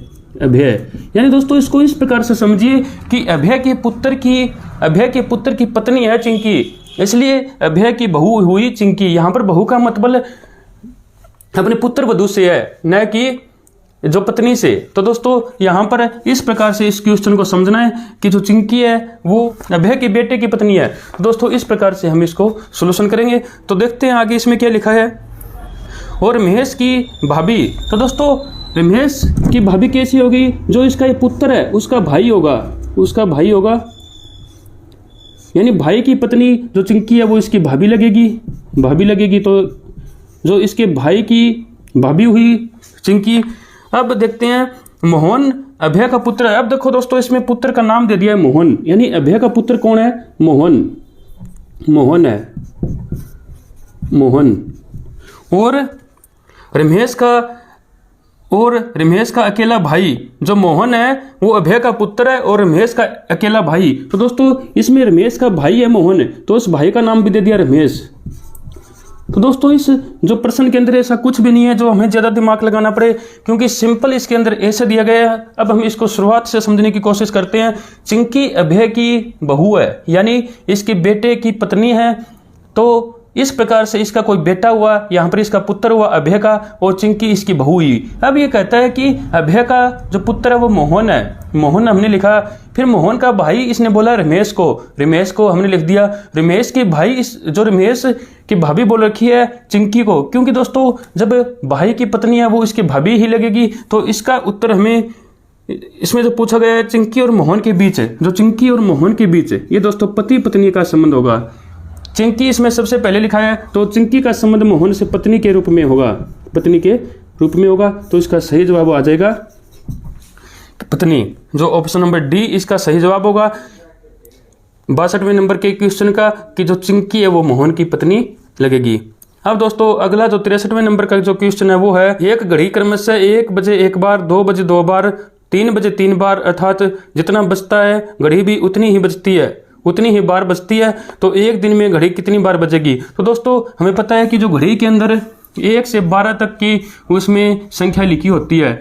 जब 1 बजता है तो घंटा 1 बार बजता है, 2 बजते हैं तो घंटा 2 बार बजता है, 3 बजता है तो घंटा 3 बार बजता है। तो इस प्रकार दोस्तों ये बजेगा। और इसमें पूछा है कि एक दिन में घड़ी कितनी बार बजेगी? तो एक दिन में 24 घंटे होते हैं, 24 घंटे होते हैं। तो 24 घंटे में वो घड़ी कितनी बार बजेगी वो हमें निकालना है। तो दोस्तों एक घड़ी के अंदर हमें 1 से 12 तक की गिनती दी गई है। यदि 1 बजता है तो घंटा 1 बार बजेगा, 2 बजेगा तो घंटा 2 बार बजेगा, 3 बजेगा तो घंटा 3 बार बजेगा। इस प्रकार से ये 12 बार बजेगा। 6 बजेंगे तो 6 बार बजेगा, 7, 8, 9, 10, 11 और 12 बजेंगे तो घंटा 12 बार बजेगा। तो 12 घंटे में घंटा इतनी बार बज जाएगा। यदि हम जोड़ते हैं तो इनको यहाँ तक हो जाएगा 55, 66 और 12 78 इनका जोड़ होगा। ये दोस्तों 12 घंटे का आया है, 78 बार बजेगा। अब हमें इसमें पूछा 24 घंटे का, यानी एक दिन का, तो हम इसको 2 से गुणा कर देंगे, क्योंकि घड़ी के अंदर 12 बजने के बाद वापस 1 बजेगा। जब ये 1 बजेगा तो घंटा 1 बार बजेगा, 1 बार बजेगा। फिर से यही श्रृंखला चलेगी, 2 बजेगा तो 2 बार बजेगा, 3 बजेंगे तो 3 बार बजेगा, 4 बजेगा तो 4 बार बजेगा, 12 बार बजेगा। तो जब ये 12 बजेंगे तो 12 बार बजेगा। तो हम जब इसको 2 बार ही गुणा कर देंगे, क्योंकि ये 12 घंटे का है, हम इसको 2 से गुणा कर देंगे तो 24 घंटे का आ जाएगा। 156 बार घंटा बजेगा 24 घंटे के अंदर, एक दिन के अंदर। ये इसका सही उत्तर अपना आ जाएगा। तो इसका ऑप्शन नंबर डी है वो अपना इसका सही जवाब होगा। जो 63वें नंबर का क्वेश्चन है इसका ऑप्शन नंबर डी 156 बार सही जवाब हो जाएगा। अब 64वां जो क्वेश्चन है, यदि A B C D E F G तथा एच एक गोलाकार मेज के चारों ओर समान दूरी पर बैठे हैं, उनकी स्थिति दक्षिणावर्त दिशा में है। यदि ए उत्तर दिशा में बैठा है तो ई की स्थिति क्या होगी? तो दोस्तों इसके अंदर 8 व्यक्ति हमें दिए गए हैं और वो एक गोलाकार मेज है।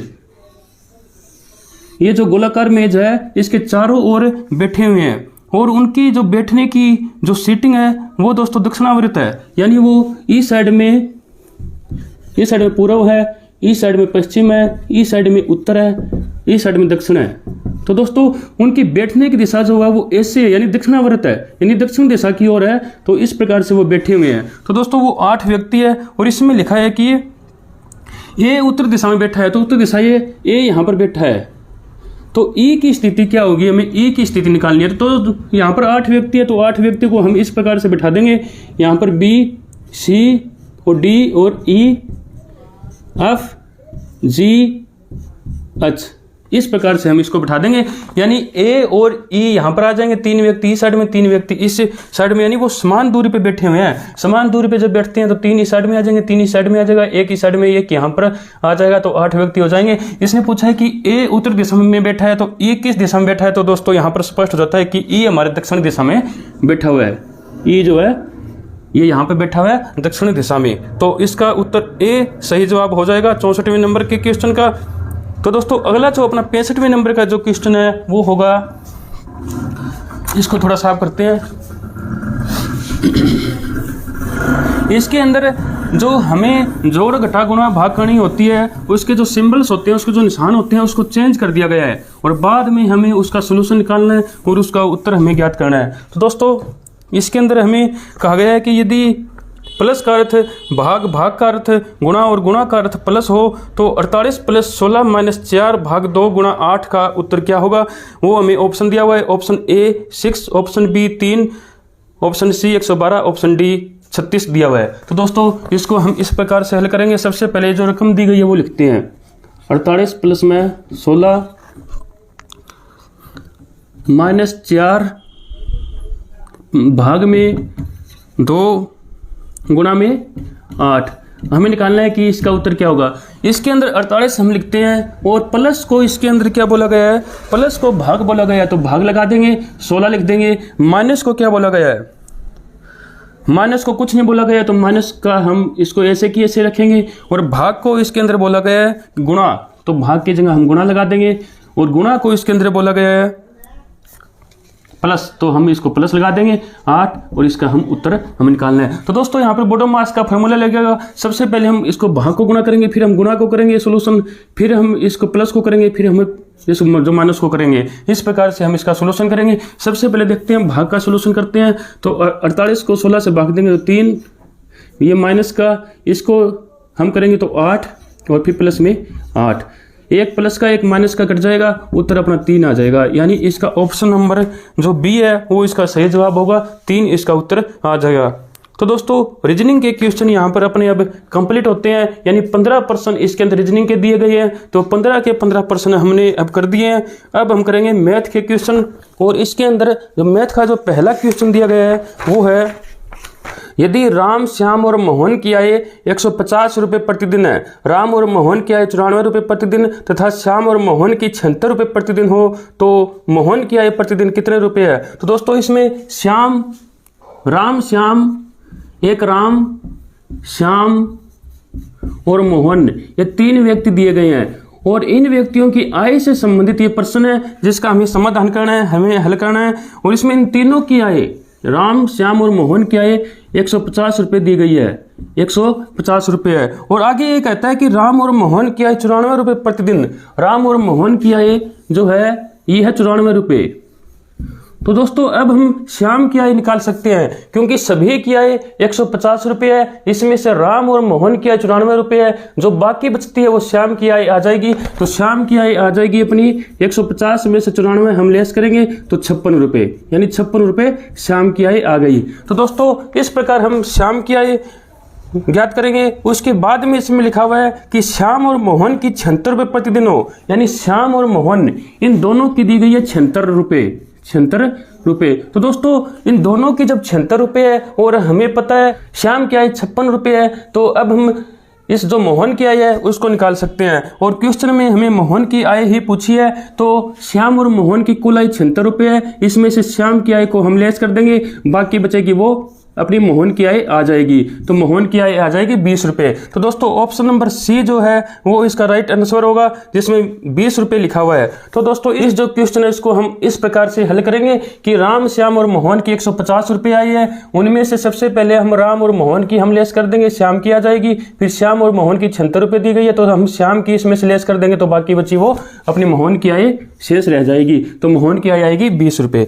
अगला जो प्रश्न है वो दो संख्याओं का योग 97 तथा अंतर 37 है, दोनों संख्याओं का गुणनफल होगा। तो दोस्तों इसमें दो संख्याएं दी गई है, एक हम इसमें x मान लेते हैं, दूसरी हम इसमें y मान लेते हैं। क्योंकि दोस्तों इसमें पूछा है कि दोनों संख्याओं का गुणनफल, हम दोनों संख्याओं का गुणनफल उस समय तक नहीं निकाल पाएंगे जब तक हमें वो दोनों संख्याएं नहीं पता होगी। हम सबसे पहले वो दो संख्याएं ज्ञात करेंगे, बाद में हम उनकी आपस में गुणा कर देंगे, तो वो अपना दोनों संख्याओं का गुणनफल आ जाएगा। तो दोस्तों हमें पता नहीं है कि वो संख्याएं क्या है, तो हम इसमें x और y मान लेंगे। और इसमें दोनों संख्याओं का योग है, यानी प्लस इसमें दिया हुआ है 97 दिया हुआ है, और उनका अंतर यानी एक संख्या में से यदि हम दूसरी संख्या घटाएं तो उनका अंतर इसमें दिया हुआ है 37 दिया हुआ है। तो दोस्तों इस प्रकार से हम इस क्वेश्चन को हल करेंगे। हमें वो दो संख्या नहीं पता तो हम x और y मान लेंगे, और वो x और y हमने मानी, इनका योग दिया हुआ है 97, इनका अंतर दिया हुआ है 37। तो दोस्तों अब हम इसको हल करेंगे। यदि हम इसको जोड़ते हैं तो y एक प्लस का एक माइनस का है, तो ये कट जाएंगे। x और x को जोड़ेंगे तो 2x आ जाएगा, और इनको जोड़ेंगे तो आ जाएगा 134। अब हम x का मान आसानी से निकाल सकते हैं। 134 इस साइड में 2 इसके गुणा में है, इस साइड में आके ये भाग में हो जाएगा, तो x का मान अपना आ जाएगा 67 अपना x का मान आ जाएगा। तो दोस्तों अब हम x का मान इसमें भी रख सकते हैं, इस समीकरण में भी रख सकते हैं, तो हम y का मान भी ज्ञात कर सकते हैं। यानी हमें एक संख्या ज्ञात हो गई, वो आई है 67। अब हम इस x का मान इसके अंदर रखते हैं, x प्लस y बराबर 97 जो हमें दिया हुआ है। तो दोस्तों जहाँ पर भी हमें x दिखाई देता है वहाँ पर हम 67 रखेंगे। तो यहाँ पर x है तो इसकी जगह 67 प्लस में y बराबर 97। इस जो y का मान हमें निकालना है तो उसको इसी साइड में रखना है, और 67 इस साइड में देखते हैं तो इस साइड में कोई निशान नहीं है, तो ये प्लस का है, उस साइड में जाके ये माइनस का हो जाएगा। इस साइड में पहले से कितने मौजूद है, इस साइड में पहले से 97 मौजूद है, और ये 67 उस साइड में जाएंगे तो ये माइनस के हो जाएंगे, तो y का मान आ जाएगा 30, क्योंकि 97 में से हम 67 घटाएंगे तो 30 आ जाएगा। तो x और y हमने दोनों संख्याएं ज्ञात कर लिया है। अब हम जब दोनों संख्याएं हमने ज्ञात कर लिया है तो अब हम इनका गुणनफल भी निकाल सकते हैं, यानी दोनों संख्याओं की हम गुणा कर देंगे। तो दोनों संख्याएं की हम गुणा करेंगे तो x का मान अपना आया 37 और y का है 30, दोनों की हम गुणा करेंगे 67 गुणा में 30। तो सबसे पहले हम 3 की 67 के साथ कर देते हैं, ये आया 201 0 की 0, ये तो अपना उत्तर आ जाएगा। यानी इसके अंदर ए ऑप्शन होगा वो अपना राइट आंसर होगा, जिसमें 2010 दिया हुआ है। तो दोनों संख्याओं का योग 97 और अंतर 37 है। यदि हम दोनों संख्याओं का देखें योग तो 97 ही आएगा, और अंतर हम निकालेंगे तो इसका 37 ही आएगा। और दोनों संख्याओं की गुणा हमने कर दी जो 2010 आई है, तो ये अपना ए इसका उत्तर सही हो जाएगा। तो अगला दोस्तों इसमें 68वें नंबर का जो क्वेश्चन है वो है, 2 बर्तनों में क्रम से 60 और 165 लीटर दूध है, उस बर्तन की अधिक से अधिक धारिता होती है आयतन ज्ञात करो जो इन बर्तनों के दूध को अलग अलग पूर्णतः नाप सके। तो इस सवाल को हल करने के लिए सबसे पहले हमें HCF निकालना होगा, यानी वह बड़ी से बड़ी संख्या निकालनी है जो इन को 60 को और 165 दोनों को भाग कर दे। तो उस बड़ी से बड़ी संख्या को हम HCF कहते हैं, जो कि महत्तम समावर्तक निकालना होगा। तो दोस्तों सबसे पहले हम इसमें 2 संख्याएं हैं 60 और 165, इन दोनों संख्याओं के अंदर हम देखेंगे इसका महत्तम समावर्तक, यानी वह बड़ी से बड़ी संख्या निकालनी है जो इन दोनों संख्याओं को भाग कर दे। तो इसके लिए हम इसका महत्तम समावर्तक निकालते हैं। तो सबसे बड़ी संख्या है, जो सबसे बड़ी संख्या है उसको ये जो दूसरी संख्या है उससे भाग देंगे, ये 2 पर जाएगा 120, ये आगे ये 45 आया। अब इसको 45 से भाग देना इस संख्या को 60 को, ये 1 पर जाएगा 45, और अब ये बचा 15। अब इससे भाग देना है इसको यानी 45 को, ये 3 पर 45, यानी इसका शेष आ जाएगा 0। जब तक शेष 0 ना आ जाए तब तक हमें ऐसे ही चलना है। तो अब जब इसका शेष आ गया है तो ये जो इसका आया 15, ये उसका उत्तर हो जाएगा। तो इस साइड का जो उत्तर है भाज्य जो भाजक है अपना वो आ जाएगा 15, तो ये अपना HCF आ जाएगा, HCF यानी 15, यानी वह बड़ी सी बड़ी संख्या 15 होगी जो इन दोनों को भाग दे। तो दोस्तों इस क्वेश्चन का उत्तर होगा अपना बी। और इस जो क्वेश्चन को हम ऑप्शन के हिसाब से भी हल कर सकते हैं, जैसे ऑप्शन ए दिया हुआ है 5, ऑप्शन बी दिया हुआ है इसमें 15, ऑप्शन सी दिया हुआ है 3, ऑप्शन डी दिया हुआ है इसमें 10। तो इसमें बड़ी से बड़ी संख्या निकालनी है तो सबसे पहले हम इसको में से बड़ी संख्या ही लेंगे और देख लेंगे कि ये इन दोनों संख्याओं को भाग करती है या नहीं है। तो इस प्रकार से भी हम इसको जो क्वेश्चन है इसको हल कर सकते हैं, इसको हमें निकाल सकते हैं। तो दोस्तों वो होगा 15 लीटर का बर्तन, वो एक बर्तन जो 15 लीटर का होगा वो इन दोनों को पूर्णतः माप देगा। तो दोस्तों इसका उत्तर होगा अपना ऑप्शन नंबर बी। अगला हम देखते हैं प्रश्न 69वें नंबर का। किसी संस्था के अफसरों के 5वें भाग तथा निरीक्षकों के आधे भाग ने किसी कॉन्फ्रेंस में भाग लिया। यदि भाग लेने वाले अफसरों तथा निरीक्षकों की कुल संख्या 400 हो तो संस्था में अफसरों तथा निरीक्षकों की कुल संख्या ज्ञात कीजिए। ऐसे प्रश्न में दोस्तों यदि हमें दोनों की संख्या निकालनी हो, अफसरों की और निरीक्षकों की, तो दोनों में से दोस्तों हमें एक की संख्या निकाल सकने में हम सक्षम होने चाहिए। लेकिन दोस्तों इस जो क्वेश्चन है इसमें हम दोनों में से किसी की भी संख्या निकालने में सक्षम नहीं है, यानी दोनों में से हम किसी की भी संख्या नहीं निकाल सकते। जब दोस्तों हम एक की संख्या नहीं निकाल सकते तो हम दूसरे की संख्या नहीं निकाल पाएंगे। तो दोस्तों ये जो क्वेश्चन है ये अधूरा दिया हुआ है, यानी ये प्रश्न क्या है वो अधूरा है, इसमें हम उत्तर नहीं निकाल सकते। दोनों की संख्याएं अफसरों और जो निरीक्षकों की संख्याएं हम जो कुल संख्या है उनकी हम ज्ञात नहीं कर सकते हैं दोनों की। तो दोस्तों इसका उत्तर आएगा डी, यानी प्रश्न अधूरा है। आगे जो प्रश्न है वो एक सिनेमा टिकट 5 रुपए का था, जब इसको 20% कम कर दिया तो बिक्री 28% बढ़ गई, सिनेमा देखने वालों की संख्या में कितने प्रतिशत वृद्धि हुई। तो दोस्तों इस प्रश्न को अब हम हल करेंगे। इसमें हमें देखना है कि सिनेमा की देखने वालों की संख्या में कितने प्रतिशत वृद्धि हुई, यानी जो टिकट बेचे गए उनकी संख्या में कितनी वृद्धि हुई है। तो सबसे पहले हम दोस्तों वृद्धि तब तक नहीं निकाल पाएंगे जब हमें टिकटों की संख्या ही नहीं पता होगी। जब हमें टिकटों की संख्या पता होगी और तब हम उस जो टिकटों में कितनी वृद्धि हुई है वो निकाल सकते हैं। तो सबसे पहले हम वो टिकटों की संख्या ही मानेंगे कि जो टिकट है उनकी संख्या 100 है, 100। और ये कहता है कि एक टिकट 5 रुपए का है तो अपनी बिक्री हो जाएगी 500 रुपये, अपनी बिक्री हो जाएगी 500 रुपये। जब इसको 20% कम कर दिया जाए, यानी 5 को हम 20% कम करेंगे तो ये आ जाएगा 4, यानी 5/, इसको 20% कम करना है 20/100, तो ये कटेगा अपना 20 पर 20 से कम 20 तो 1 रुपये, यानी 1 रुपये कम करेंगे तो 5 से 1 रुपये कम करेंगे तो 4 आ जाएगा। तो उसकी बिक्री जो है ये 28% बढ़ जाती है, ये 28% बढ़ जाती है बिक्री, 28/100।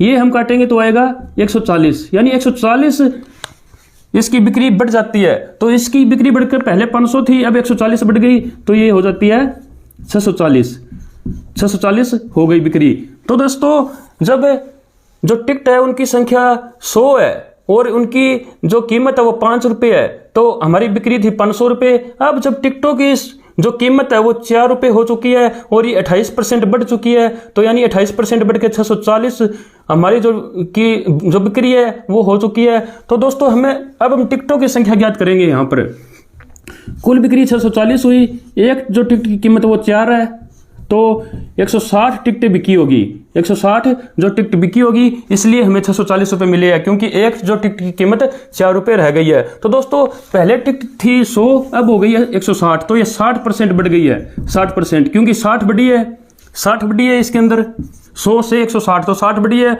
और ये हमें निकालना है 100 पर, क्यों पहले 100 थी, परसेंटेज निकालना है तो 100 से हम गुणा कर देंगे, 100 से 100 कटेगा तो 60% आ जाएगा, यानी 60% हमारी जो टिकट है वो अपनी जो बढ़ चुकी है। तो दोस्तों इसका उत्तर आ जाएगा सी, यानी 60%। दोस्तों इसको हम एक बार और समझते हैं कि इसमें पूछा कि जो टिकटों की संख्या यानी सिनेमा देखने वालों की संख्या में कितने प्रतिशत वृद्धि हुई, तो वो हम तब तक नहीं निकाल पाएंगे जब तक हमें टिकटों की संख्या नहीं पता होगा। तो वो हमने मानी 100, एक जो टिकट की कीमत 5 रुपये है तो कुल बिक्री 500 रुपये आ गई। अब ये कहता है कि इसमें 20% कम कर दिया जाए इसकी कीमत में, तो 5 से 20% हमने इसको कम किया तो 4 आ गया। और अब कहता है कि जो बिक्री है वो 28% बढ़ गई, 28% बढ़ाई तो वो 640 रुपये बिक्री हो गई, 640 रुपये बिक्री है, एक जो टिकट की कीमत 4 रुपये है तो 160 जो टिकटों की संख्या आ गई, 160 टिकटों की संख्या आई है, पहले 100 थी अब 160 हो गई है। तो हमारी जो कि टिकटों की संख्या है, सिनेमा देखने वाले लोगों की संख्या है वो 60% बढ़ चुकी है। तो इसका उत्तर सी, उत्तर इसका राइट आंसर हो जाएगा। तो दोस्तों अब हम 71वां क्वेश्चन देखते हैं। और इस 71वें क्वेश्चन में लिखा हुआ है, यदि पहले से आधी दूरी तय करने में दोगुना समय लगे तो नई चाल और पहली चाल में क्या अनुपात होगा। यानी पहले से आधी दूरी, हमें जब दोस्तों पहली चाल ही नहीं पता तो हमें नई चाल कैसे पता होगा। हमें इस सवाल का अनुपात नहीं निकाल पाएंगे जब तक हमें पहली चाल और नई चाल का नहीं पता होगा। तो सबसे पहले दोस्तों हम मानते हैं कि हमारी जो पहली चाल थी वो 100 किलोमीटर थी, 100 किलोमीटर, और इस 100 किलोमीटर को वो 1 घंटे में पूरा करता है, 1 घंटे में इसकी दूरी को तय करता है। तो दोस्तों यहाँ पर चाल कितनी हुई, यदि 100 किलोमीटर 1 घंटे में करता है तो 100 किलोमीटर प्रति घंटा हुई, 100 किलोमीटर प्रति घंटा की चाल यहाँ पर हो गई। दोस्तों यहाँ पर हम यदि फार्मूला यूज करें तो चाल का हमारा क्या फार्मूला होता है, दूरी बटे समय। तो दोस्तों यदि हम इसको करेंगे तो दूरी 100 है, 100 बटे 1 100 ही आ जाएगा। दोस्तों यहाँ पर कुछ इतना ज़्यादा कैलकुलेशन है भी नहीं, क्योंकि 100 किलोमीटर 1 घंटे में निकालता है तो 100 किलोमीटर प्रति घंटा इसकी चाल हो जाएगी। तब इसने बोला है कि पहले से आधी दूरी तय करने में दोगुना समय लगे, यानी इससे पहले से आधी दूरी कितनी हो जाएगी, 50 किलोमीटर। इसको तय करने में दुगुना समय लगता है, पहले 1 घंटे का समय लग रहा था, अब इसको दुगुना समय यानी 2 घंटे लग रहे हैं। तो यहाँ पर हमें अब नई चाल ज्ञात करनी होगी। तो दोस्तों 2 घंटे में यदि 50 किलोमीटर निकालता है तो वो 1 घंटे में 25 किलोमीटर निकालेगा, तो 25 किलोमीटर प्रति घंटा इसकी चाल हो जाएगी 25 किलोमीटर प्रति हावर्स इसकी चाल हो जाएगी। तो दोस्तों यदि आप चाहो तो इसके फार्मूले में भी यूज कर सकते हो, 50/2 यानी 25 आएगा, यानी 1 घंटे में निकालेगा 25 किलोमीटर, दूसरे घंटे में फिर से 25 किलोमीटर निकालेगा, तो कुल 2 घंटे में 50 किलोमीटर हो जाएंगे। तो दोस्तों इस प्रकार से इसकी जो नई चाल आई वो 25 किलोमीटर प्रति घंटा। तो दोस्तों इसमें ध्यान रखना है इस क्वेश्चन के अंदर कि इसमें पहले नई चाल लिखा है, नई चाल और पहली चाल इस प्रकार से लिखा है। तो नई चाल इसके अंदर है 25 किलोमीटर और जो पुरानी चाल है वो 100 किलोमीटर। अब हम इसका अनुपात ज्ञात करेंगे, इसका अनुपात आ जाएगा 1:4। तो इस प्रकार से दोस्तों हम इस क्वेश्चन को हल करेंगे, उसका सोल्यूशन करेंगे। 71वें नंबर का ऑप्शन नंबर ए जो है वो अपना सही जवाब हो जाएगा, 1:4। अब इसके अंदर एक लाभ हानि का क्वेश्चन दिया गया है।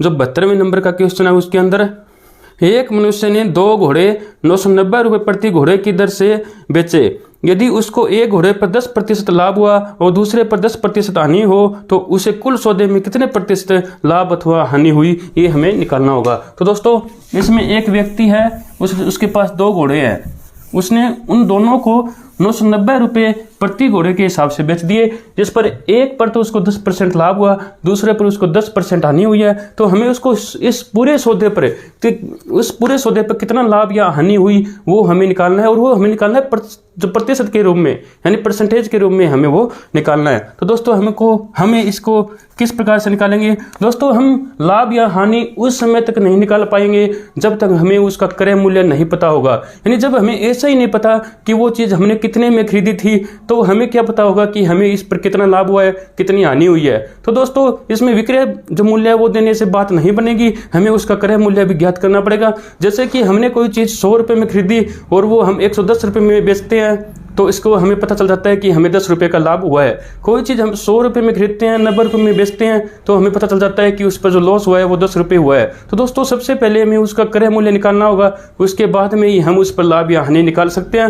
लाभ और हानि निकालने के बाद हम क्रय मूल्य पर इस पर परसेंटेज भी उसकी निकाल लेंगे। तो दोस्तों सबसे पहले हमें क्या करना है, इसमें 2 घोड़े हैं, ये फर्स्ट नंबर का घोड़ा है और ये दूसरे नंबर का घोड़ा है। इसको कहता है कि हमें क्रय मूल्य इनका पता ही नहीं है कि ये खरीदे कितने में गए थे, तो वो हम इसको छोड़ देते हैं एक बार।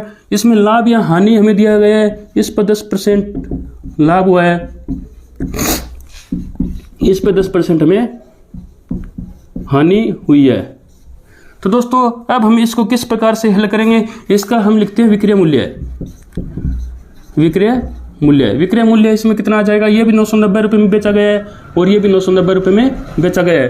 दोस्तों अब हमें इसका क्रय मूल्य नहीं पता है, तो क्रय मूल्य जब हमें पता ही नहीं है तो हम इसमें मान लेते हैं। तो पहले का हम इसमें मान लेंगे, दूसरे का मान लेंगे 100 रुपये। 100 रुपये मान लिया, इसमें 10 रुपये का लाभ हुआ है तो ये 110 रुपये में बेचा होगा। इसमें हमें 10 रुपये की हानि हुई है तो ये 90 रुपये का इसको बेचेंगे। तो दोस्तों इसमें हमने माना कि 100 रुपये हमारा क्रय मूल्य है तो हमारा विक्रय मूल्य 110 आता है। यहाँ पर हमारा 100 रुपये क्रय मूल्य है तो हमारा विक्रय मूल्य 90 रुपये आता है। जब अब हम इस समीकरण को इसके अंदर फिट करते हैं तो दोस्तों हमें इनका क्रय मूल्य ज्ञात हो जाएगा। तो दोस्तों हमें 990 रुपये विक्रय मूल्य दिया गया है, 990 रुपये विक्रय मूल्य। अपने हिसाब से पहले घोड़े पर 110 रुपये विक्रय मूल्य आता है, हमें निकालना है 100, यानी हमें क्रय मूल्य निकालना है। तो 100 हमें निकालना है, तो जो निकालना है उसको हम गुणा करेंगे, जो निकालना है उसको हमें हमेशा गुणा में करना है। तो इसको हम काटेंगे तो 900 आ जाएगा, यानी ये हमारा जो क्रय मूल्य है ये 900 रुपये है। यानी 900 का हमने खरीदा और 10% लाभ यानी 90 रुपये लाभ हुआ, 990 रुपये में हमने इसको बेच दिया। दूसरा हम ज्ञात करते हैं इसी प्रकार से, 990 रुपये में इसको बेचा गया है, 90 रुपये हमारा विक्रय मूल्य आया। 100 निकालना है क्योंकि हमें क्रय मूल्य निकालना है, तो ये दोस्तों 11 कटेगा तो 1100 आ जाएगा। तो इसका जो क्रय मूल्य है वो 1100 रुपये आ जाएगा। तो दोस्तों ये बिल्कुल सिंपल कैलकुलेशन है, इसमें कोई भी कैलकुलेशन ऐसी नहीं है जो हमें ज़्यादा दिमाग लगाना पड़े। तो दोस्तों इस प्रकार से हम इसको सोल्यूशन करेंगे। अब हमें पता चल गया कि इन दोनों का क्रय मूल्य है, इन दोनों का क्रय मूल्य हमें पता चल गया और इन दोनों का विक्रय मूल्य हमें पता ही है, इसमें दिया हुआ है। तो दोनों का यदि क्रय मूल्य हम जोड़ते हैं तो 2000 रुपये, विक्रय मूल्य जोड़ेंगे तो 1980 रुपये, 1980 रुपये। तो दोस्तों क्रय मूल्य खरीदे गए थे 2000 रुपये में, बेचे हैं 1980 में, तो इसमें लॉस हुआ 20 रुपये। 20 रुपये हमें इस क्वेश्चन के अंदर परसेंटेज में निकालना है। तो जब तक प्रश्न में कुछ भी स्पष्ट रूप से न लिखा जाए तो हम लाभ या हानि हमेशा क्रय मूल्य पर ही निकालेंगे। तो यहाँ पर क्रय मूल्य 2000 रुपये है, परसेंटेज निकालना है, 100 से गुणा कर देंगे। तो हम अब इसको काटेंगे तो 2 से 2 यानी 1 आ जाएगा। 1% इसके अंदर हमें हानि हुई है। हानि क्यों हुई है? क्योंकि 2000 रुपये इसका क्रय मूल्य है और 1980 इसका भी क्रय मूल्य है। क्रय मूल्य यानी ज़्यादा में खरीदा था, कम में हमने बेचा है, तो 1% इसके अंदर हानि हो जाएगी। दोस्तों इसके अंदर क्वेश्चन चेंज भी हो सकते थे। यदि क्वेश्चन में इस प्रकार से लिख देता कि 4% हानि, 2% लाभ, 1% हानि, 1% लाभ, तो दोस्तों हमें 1% लाभ जो हानि है उसका ऑप्शन हमें चूज करना पड़ता है, उसको हमें सेलेक्ट करना पड़ता है। उसी के हिसाब से हम OMR सीट पर हम उसको टिक करते हैं। तो दोस्तों अब हमारा 73वां क्वेश्चन आता है। इसमें जो काम से रिलेटेड जो प्रश्न है, काम उसको हम सॉल्यूशन करना है। काम और समय से संबंधित प्रश्न इसके अंदर दिया गया है।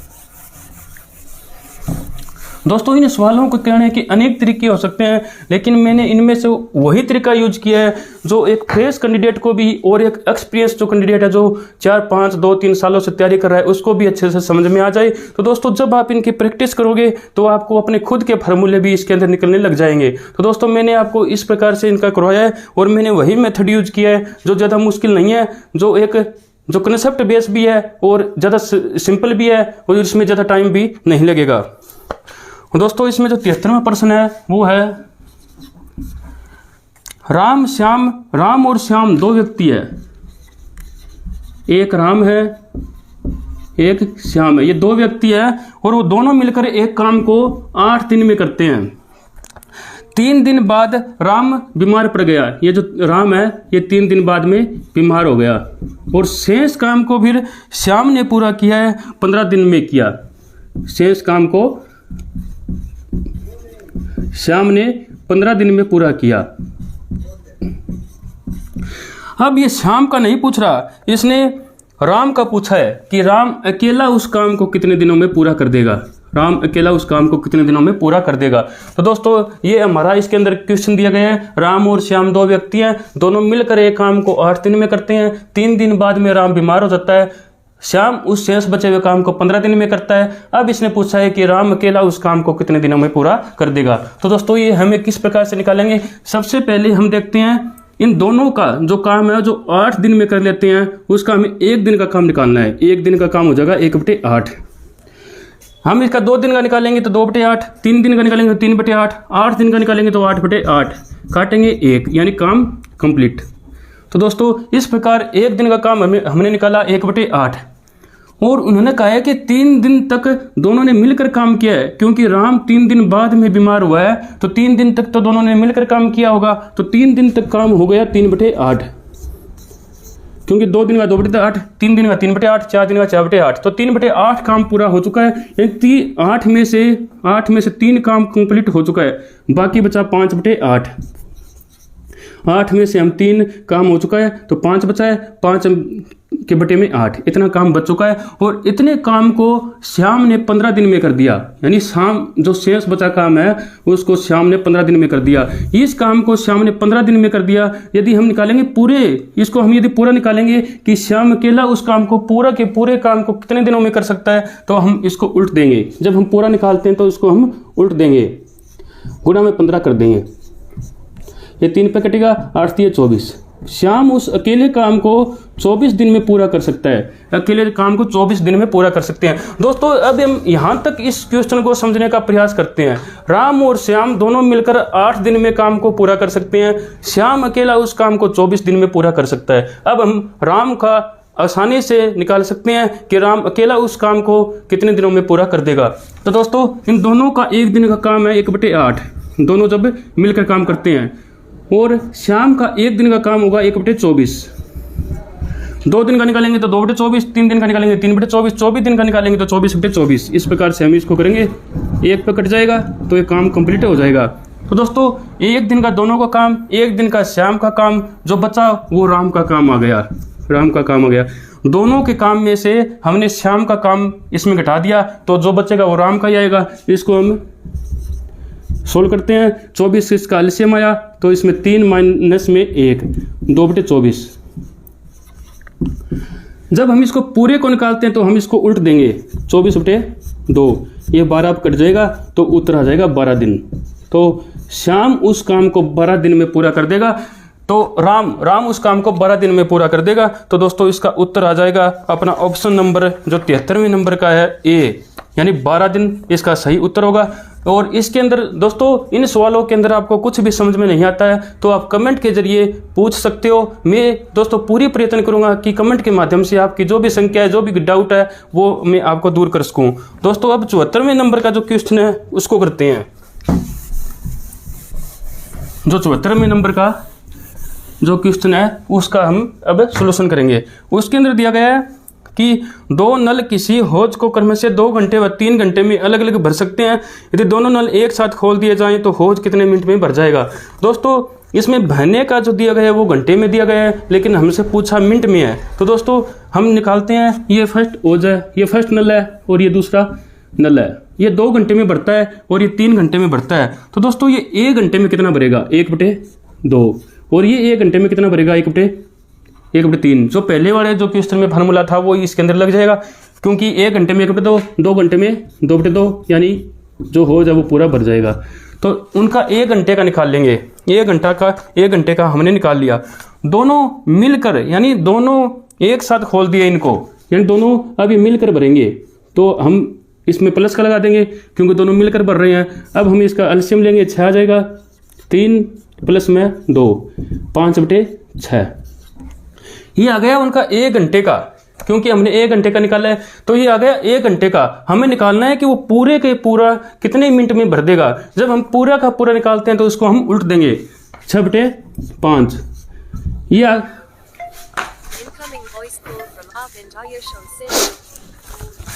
ये दोस्तों 1 घंटे का आ गया। अब हमें दोस्तों मिनट में निकालना है, तो मिनट में निकालना है तो हम 60 से गुणा कर देंगे, ये 12 पड़ जाएगा, तो 12 × 6 = 72 मिनट आ जाएंगे कि 72 मिनट में ये दोनों मिलकर उस हौज को पूरा भर देंगे।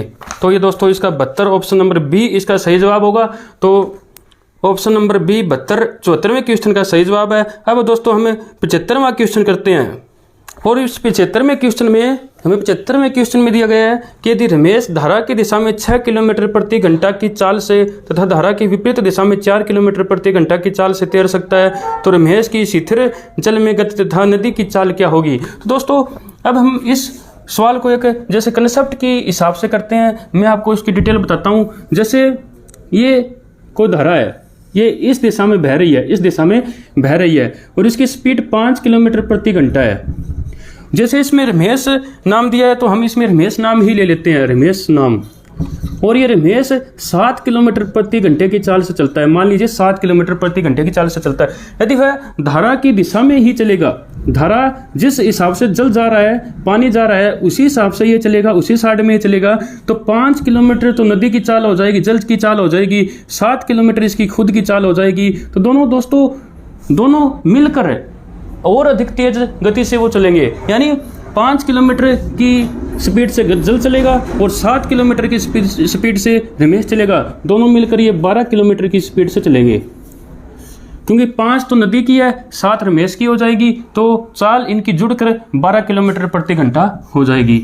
और यदि वह इसकी विपरीत दिशा में चलता है, यानी जल इस साइड में जा रहा है और रमेश इस साइड में चल रहा है, तो दोस्तों जल उसको ब्रेक मारेगा, यानी रमेश यहाँ से ऐसे चलेगा 7 किलोमीटर प्रति घंटा। दोस्तों रमेश की चाल तो है 7 किलोमीटर प्रति घंटा, लेकिन जल की जो चाल है जो 5 किलोमीटर प्रति घंटा, वो उसको ब्रेक मारेगी, यानी रमेश की चाल जो घटकर वो 2 किलोमीटर प्रति घंटा रह जाएगी, 2 किलोमीटर प्रति घंटा। क्योंकि 5 किलोमीटर प्रति घंटा जल इस हिसाब से चलेगा, 7 किलोमीटर प्रति घंटा रमेश इस साइड से चलेगा, तो दोस्तों जो 5 किलोमीटर प्रति घंटा उसको फोर्स लगेगा, तो उसकी चाल घटकर 2 किलोमीटर प्रति घंटा रह जाएगी। इसी प्रकार से हमें ये क्वेश्चन करना है कि इसमें रमेश की चाल दी गई है 6 किलोमीटर प्रति घंटा, वो जो जल की चाल है वो हमें दी गई है इसमें 4 किलोमीटर प्रति घंटा। यानी रमेश धारा की दिशा में, जो धारा की दिशा है, जो इस दिशा है, इसमें चल रहा है 6 किलोमीटर प्रति घंटा, 6 किलोमीटर प्रति घंटा चल रहा है जो धारा की दिशा में, और धारा की विपरीत दिशा में चल रहा है 4 किलोमीटर प्रति घंटा।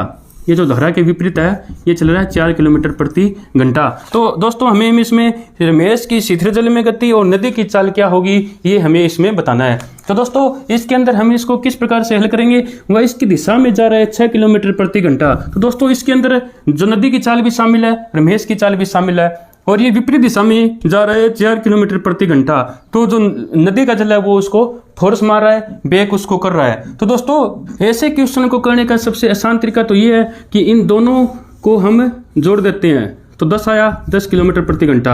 हमने 2 संख्याएं ली है तो 2 से हम इसको भाग करेंगे, 5 किलोमीटर प्रति घंटा रमेश की चाल आ जाएगी। रमेश की चाल शीतल जल में 5 किलोमीटर प्रति घंटा आ जाएगी। और यदि हम जो नदी की चाल ज्ञात करना चाहें तो इन दोनों का गैप देखेंगे। गैप कितना है, 2 किलोमीटर का, क्योंकि यहाँ पर 6 किलोमीटर है, यहाँ पर 4 किलोमीटर है, 2 किलोमीटर है। 2 संख्याएं ली हैं तो 2 से हम भाग करेंगे, 1 किलोमीटर प्रति घंटा नदी की चाल आ जाएगी। जो नदी की चाल जो आई है, नदी की चाल वो 1 किलोमीटर प्रति घंटा आ जाएगी। दोस्तों इस प्रकार से हम इस क्वेश्चन को हल कर सकते हैं। दोनों को जोड़ेंगे, एवरेज करेंगे, व्यक्ति की चाल आ जाएगी। अंतर को जोड़ेंगे, अंतर देखेंगे, उसको 2 से भाग देंगे तो नदी की चाल आ जाएगी। अब हम इसको स्पष्टीकरण भी कर सकते हैं कि हम इसको स्पष्टीकरण देखो किस हिसाब से करेंगे। इस क्वेश्चन को, ये नदी की जो चाल है ये 6 किलोमीटर प्रति घंटा है जो नदी की दिशा में, और जो विपरीत दिशा में 4 किलोमीटर प्रति घंटा है। अब देखो रमेश की चाल हुई 5 किलोमीटर, नदी की चाल हुई 1 किलोमीटर। जब इसके ये उसी दिशा में जाएगा जिस दिशा में नदी का प्रवाह है, जल का प्रवाह है, तो 5 और 1 6 किलोमीटर उसकी चाल हो जाएगी। और यदि वह नदी के जल की विपरीत दिशा में यदि दौड़ता है, यदि वो तैरता है तो 5 किलोमीटर तो उसकी खुद की चाल है, लेकिन 1 किलोमीटर जो नदी की चाल है वो उसको बेक धकेलेगी। जब उसको बेक धकेलेगी तो उसकी चाल रह जाएगी 4 किलोमीटर प्रति घंटा। तो ये अपना उत्तर, इस प्रकार से हम इस क्वेश्चन को इसके पुष्टि भी कर सकते हैं। तो इसको हम इस प्रकार से समझ सकते हैं। तो दोस्तों अपना जो अगला क्वेश्चन है वो 76वां नंबर का क्वेश्चन है। यदि एक 250 मीटर लंबी रेलगाड़ी किसी खंबे को 12 सेकंड में पार करती हो तो उस रेलगाड़ी की हमें चाल ज्ञात करनी है। रेलगाड़ी की चाल हमें ज्ञात करनी है। तो दोस्तों हम इसको किस प्रकार से हल करेंगे, इसको हम इस प्रकार से हल करेंगे कि ये एक खंबा है और यहाँ पर एक रेलगाड़ी है। इस रेलगाड़ी की चाल है 250 मीटर और वो इस खंबे को 12 सेकंड में पार कर देती है। 12 सेकंड में उसको पार कर देती है। अब दोस्तों हमें इसको इस प्रकार से समझना है कि ये जो रेलगाड़ी है इस खंबे को कैसे पार करेगी। इस खंबे को देखो, ये इसका यहाँ पर इंजन है, ये इसका सबसे लास्ट वाला डब्बा है। दोस्तों एक रेलगाड़ी इस खंबे को उसी समय पार करेगी जब इसका लास्ट वाला डब्बा इसको पास कर जाएगा, इसको खंबे को क्रॉस कर जाएगा, इसको पार कर जाएगा। तो दोस्तों ये यहाँ पर इंजन आया, इंजन आगे आएगा, फिर ऐसे चलते चलते जो अंतिम जो डब्बा है वो यहाँ पर आएगा, फिर वो उसको पार करेगा। जब तक अंतिम डब्बा इस खंबे को पार न कर दे तब तक ये रेलगाड़ी उस खंबे को पार नहीं कर पाएगी। तो दोस्तों इस रेलगाड़ी को इस खंबे को पार करने के लिए 250 मीटर चलना होगा। ये 250 मीटर चलना होगा। इंजन से अंतिम जो डब्बा है वहां तक इसको 250 मीटर इस खंबे को पार करने के लिए इस रेलगाड़ी को चलना होगा। और 250 मीटर यदि चलती है, 250 मीटर चलती है 12 सेकंड में, हमें इसकी चाल निकालनी है प्रति घंटे में, क्योंकि ऑप्शन में सभी में प्रति घंटा दिया हुआ है। तो दोस्तों 1 घंटे में 3600 सेकंड होती है, तो हम इसको 3600 से गुणा कर देंगे, क्योंकि जो हमें निकालना है वो हम हमेशा गुणा करेंगे, तो हम इसको गुणा कर देंगे। तो यदि हम इसको काटेंगे तो 300 यानी कि 75,000 आ जाएगा। 25 75 3 0 के 3 0। और ये आया अपना मीटर में, क्योंकि ये जो 250 मीटर है ये आया मीटर में। अब हम इसको किलोमीटर में चेंज करेंगे तो 3 0 से 3 0 कट जाएगी, तो 75 किलोमीटर प्रति घंटा इसकी चाल आ जाएगी।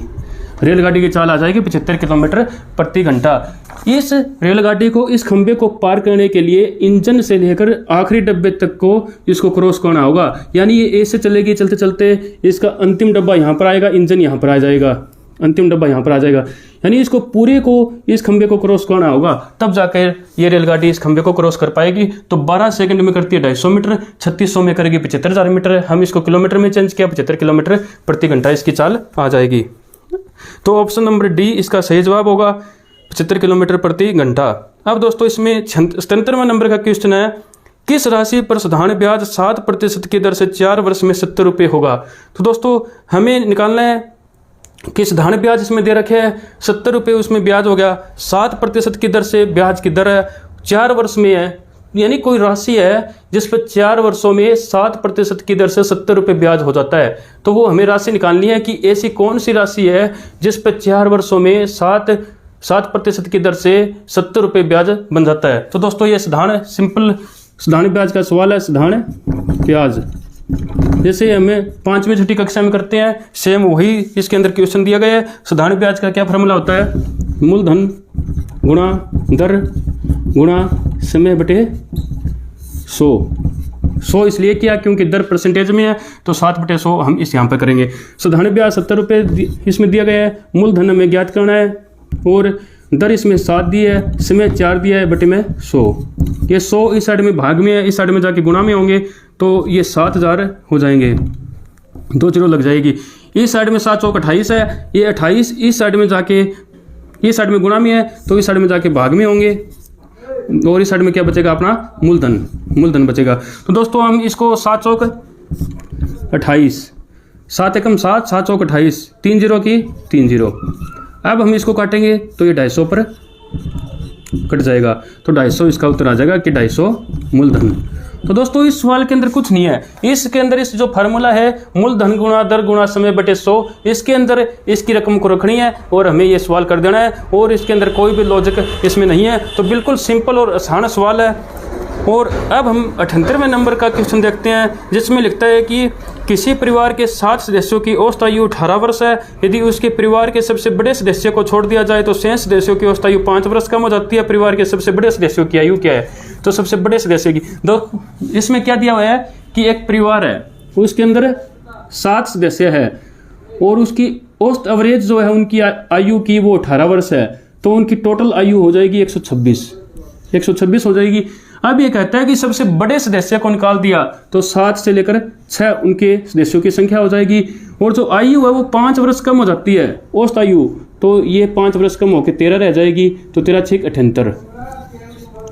जब बुजुर्ग व्यक्ति सबसे बड़ा व्यक्ति इसके अंदर शामिल था तो उनकी जो टोटल आयु थी वो 126 थी, वो उसको निकाल दिया तो 78 रह गई। तो जो बची है जो हमने निकाल लिया वो बुजुर्ग व्यक्ति की आयु आ जाएगी, वो अपनी आएगी 8 और 4 48 वर्ष उस बुजुर्ग व्यक्ति की, यानी उस सबसे बड़े व्यक्ति की उम्र आ जाएगी।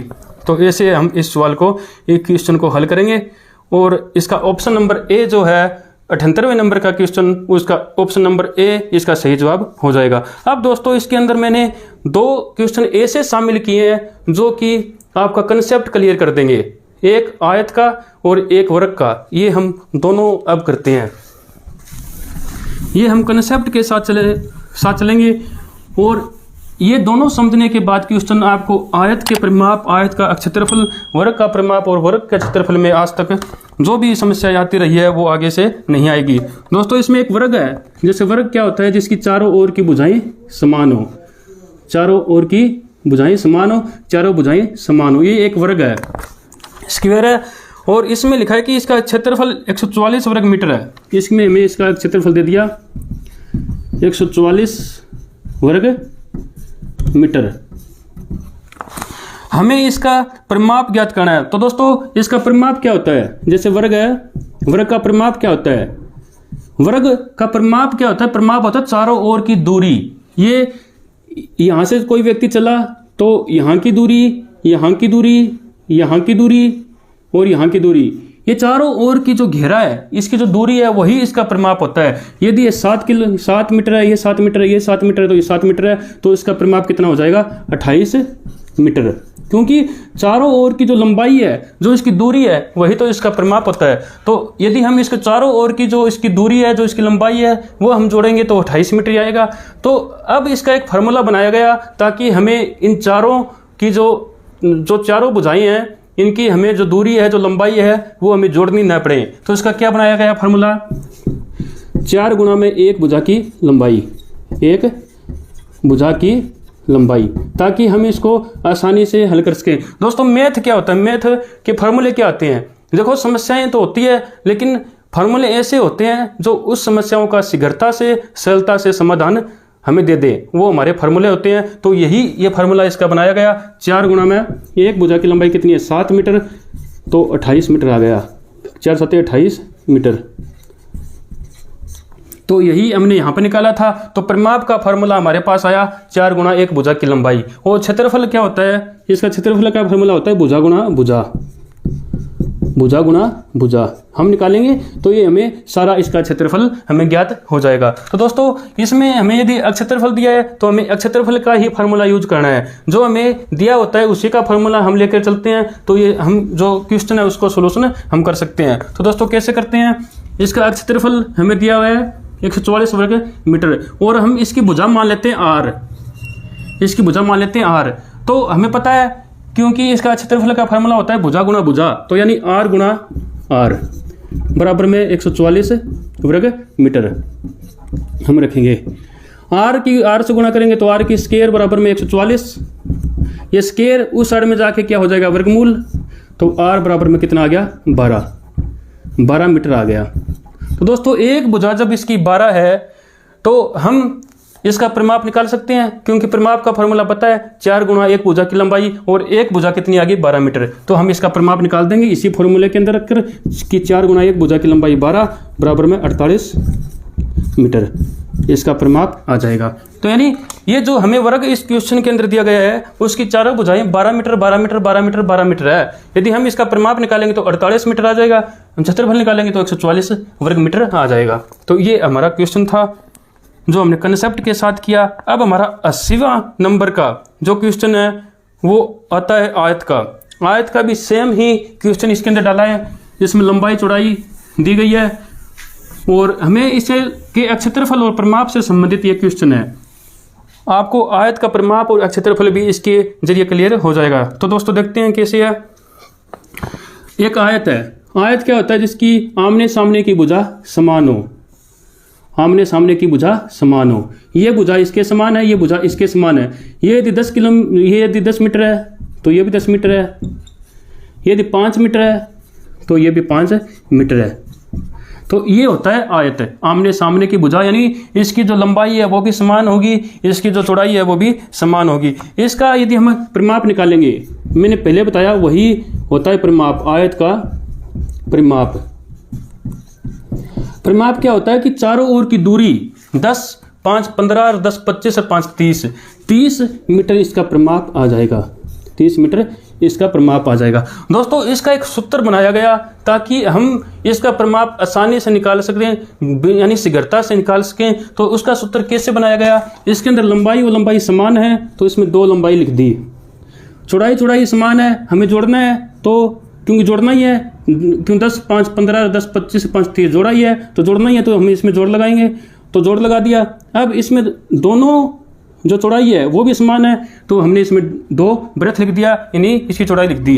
तो अब हम इसमें से 2 इसमें कॉमन ले सकते हैं, लंबाई प्लस चौड़ाई, ये आयत के परिमाप का सूत्र हो जाएगा। यदि हम इसको रखते हैं तो अपना 30 ही आएगा, 2 गुणा लंबाई कितनी है 10 और प्लस ये कितनी है 5, 2 गुणा में या फिर ब्रैकेट कर दो 15, तो 30 अपना उत्तर आ जाएगा 30 मीटर। तो इस क्वेश्चन के हिसाब से मैंने इसको समझाने का मतलब था कि आपको मैंने जो कंसेप्ट है उसको क्लियर करना था। तो ये कंसेप्ट क्लियर हो चुका है। तो आयत का परिमाप इस प्रकार से इसका ये सूत्र बनाया गया, 2 ब्रैकेट लंबाई प्लस चौड़ाई, ये इसका सूत्र बनाया गया, या फिर हम इस प्रकार से बनाया गया। और अब इस फार्मूला के द्वारा हम इस जो क्वेश्चन है उसको सोल्यूशन करेंगे, इसका समाधान करेंगे। और इसका क्षेत्रफल यदि हमें निकालना होता है, आयत का क्षेत्रफल, आयत का क्षेत्रफल यदि हमें निकालना होता है तो लंबाई गुणा चौड़ाई करते हैं, लंबाई गुणा चौड़ाई, तो हमारा ये क्षेत्रफल सारा इसका आ जाएगा। तो दोस्तों इसके अंदर हमें आयत का परिमाप दिया गया है 206 मीटर। तो मैंने पिछले क्वेश्चन में बताया था कि जो हमें दिया होता है वही उसी का फार्मूला हमें यूज करना होता है ताकि हम इस क्वेश्चन को समाधान कर सकें। आयत का परिमाप 206 मीटर और आयत के परिमाप का सूत्र क्या होता है, 2 लंबाई प्लस चौड़ाई बराबर 206 मीटर। तो ये 2 इस साइड में भाग, इस साइड में गुणा में है, उस साइड में जाके भाग में होंगे, तो इस साइड में क्या बचेगा, लंबाई प्लस चौड़ाई बराबर में 206 बटे में 2। यदि हम इसको काटेंगे तो 103 आ जाएगा, 103 103, यानी लंबाई और चौड़ाई इस आयत की यदि हम जोड़ते हैं तो 103 मीटर आएगा, और उनका अंतर हमें दिया है लंबाई और चौड़ाई का 23, यानी यदि हम लंबाई में से चौड़ाई घटा दें तो इसका अंतर दिया गया है 23। ये क्वेश्चन के अंदर हमें दिया हुआ है। तो दोस्तों इस क्वेश्चन को हम अब आसानी से हल कर सकते हैं। तो हम कैसे करेंगे, इसको हम जोड़ेंगे तो ये प्लस का ये माइनस का कट जाएगा, 2 लंबाई, 1 लंबाई और 1 लंबाई, 2 लंबाई बराबर में इसको जोड़ेंगे 126। ये अल हमें निकालना है तो इसी साइड में रखना है, क्योंकि हमें इस क्वेश्चन के अंदर क्षेत्रफल निकालना है। क्षेत्रफल निकालना है तो हमें उसकी लंबाई चाहिए होगी, इसकी चौड़ाई चाहिए होगी। अब हम इसकी लंबाई निकाल देंगे। ये 2 है, इस साइड में गुणा में, उस साइड में जाके भाग में हो जाएगा, 126/2। तो अल बराबर में आ जाएगा 63 मीटर इसकी लंबाई आ जाएगी। अब हम इस 63 मीटर को इसके अंदर रख दो, चाहे इसके अंदर रख दो, हमारी चौड़ाई ज्ञात आ जाएगी। फिर हम इसका आयत का क्षेत्रफल निकाल लेंगे लंबाई गुणा चौड़ाई करके। तो इसको देखते हैं कैसे होता है कि लंबाई है, इसको हम इसके अंदर भी रख सकते हैं, इसके अंदर भी रख सकते हैं, किसी के अंदर भी रख सकते हैं। तो हम इसको इसके अंदर रखते हैं, तो जहाँ पर भी लंबाई है वहाँ पर हम 63 यहाँ पर रख देंगे। तो लंबाई आई सबसे पहले तो 63 प्लस में b और बराबर में क्या है 103। हमें b निकालना है, इसको इसी साइड में रखना है। 103 के 63 इस साइड में किसका है, प्लस का, क्योंकि आगे का निशान देखना होता है, कुछ भी नहीं है तो ये प्लस का, उस साइड में जाके ये माइनस का हो जाएगा। तो b बराबर में आ जाएगा अपना 40। तो हमारे पास लंबाई भी आ गई, हमारे पास चौड़ाई भी आ गई। अब हम इसका आयत का क्षेत्रफल आसानी से निकाल सकते हैं। तो ये अपना आएगा 2 1 25 2520 वर्ग मीटर, इसका क्षेत्रफल हमारा आ जाएगा। तो दोस्तों इस प्रकार से हम इस सवाल को हल करेंगे, और इसका ऑप्शन नंबर बी जो है, ऑप्शन नंबर सी जो है वो इसका राइट आंसर होगा। सीवे नंबर का क्वेश्चन का C option is the right answer.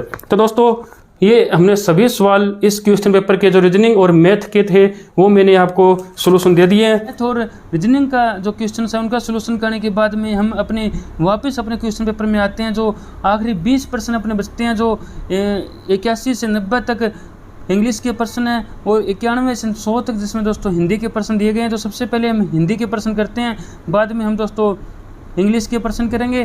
तो सबसे पहले हम देखें तो जो पक्षी का पर्यायवाची शब्द दोस्तों इनमें से होगा वो शैल, हर्ष और अंशु। ये दोस्तों पर्यायवाची जो पक्षी है उसके पर्यायवाची शब्द जो नहीं होते हैं। तो ए ऑप्शन जिसमें द्विज लिखा है वो इसका सही उत्तर होगा। कामयानी ग्रंथ काव्य जो कि ग्रंथ है इसके लेखक दोस्तों बहुत ही इंपॉर्टेंट प्रश्न है, जयशंकर प्रसाद इसके आंसर होगा, जिसमें सी ऑप्शन में लिखा है। हाथी धीरे धीरे चलता है, तो दोस्तों ये रीतिवाचक है, ये दोस्तों रीति है, एक परंपरा है कि हाथी धीरे धीरे ही चलता है। तो इस प्रकार इसका सी ऑप्शन इसका सही उत्तर होगा। प्रतिवर्ष हिंदी दिवस दोस्तों हमको पता है 14 सितंबर को मनाया जाता है। 14 सितंबर 1949 को जो भारत की जो मातृभाषा है वो हिंदी को घोषित किया गया था, इसी के उपलक्ष्य में इसको मनाया जाता है। अशुद्धि हम देखें तो दोस्तों जरूरत, जमती और उत्थान ये दोस्तों सही है। जो कालिदास है उसके अंदर दोस्तों थोड़ा गलत है, क्योंकि ल के बड़ी की मात्रा ना के दोस्तों छोटी की मात्रा आएगी। तो ए ऑप्शन जो है जिसमें कालिदास लिखा गया है वो इसका सही उत्तर हो जाएगा। हिंदी भाषा के वर्तमान स्वरूप को विकसित और संस्कारित करने में महत्वपूर्ण रोल हम देखें तो महावीर प्रसाद द्विवेदी जी का है। तो बी ऑप्शन इसका सही उत्तर होगा। अखिलेश का यदि हम संधि विच्छेद करेंगे तो इसका डी ऑप्शन अखिल प्लस में ई, यानी ए जो प्लस में ई दोनों मिलकर दोस्तों जो छोटा ए बन जाएगा तो अखिलेश इसका हो जाएगा। तो डी ऑप्शन इसका सही उत्तर होगा। चंद्रमुख, चंद्रमा के समान मुख में समास दोस्तों हमको पता है कि इसके अंदर विशेष्य और विशेषण का संबंध है। विशेषण इसके अंदर क्या है कि चंद्रमा के समान है, चंद्रमा के समान है तो उसकी विशेषता है। और दोस्तों विशेष्य होता है कि जिसकी विशेषता बताई जाए, तो यानी मुख की विशेषता बताई जा रही है, यानी विशेषण और विशेष्य का संबंध है। विशेषण है चंद्रमा के समान और विशेष्य है यानी मुख।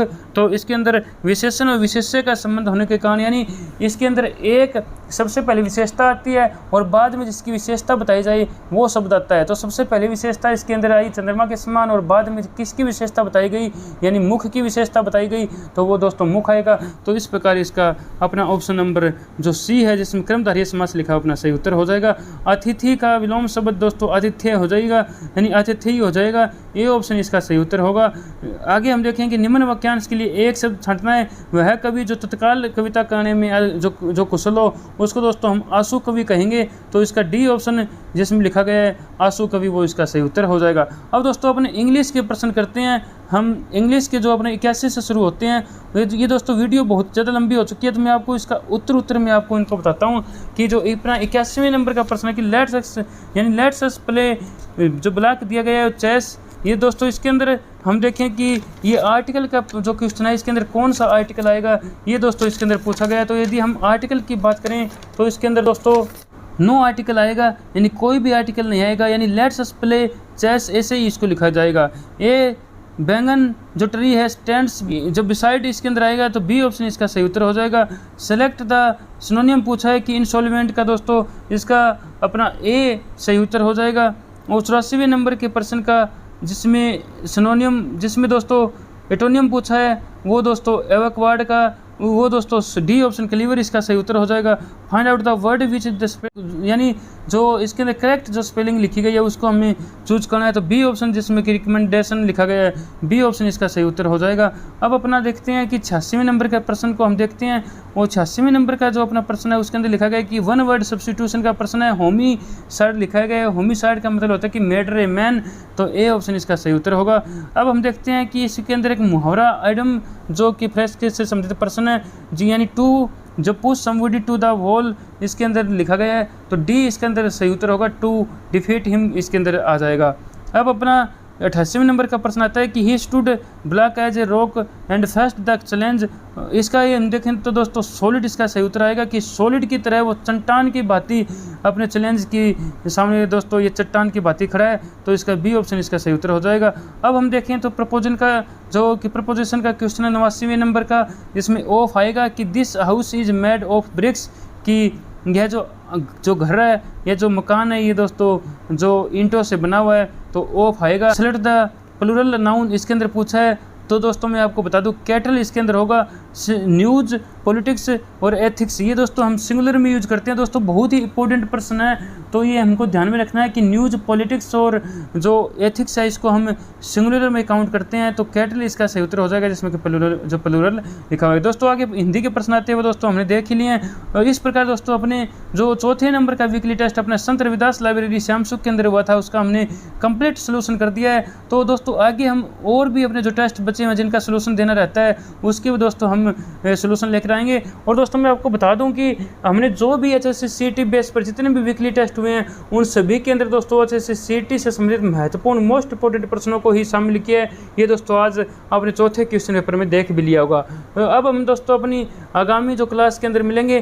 Thank you.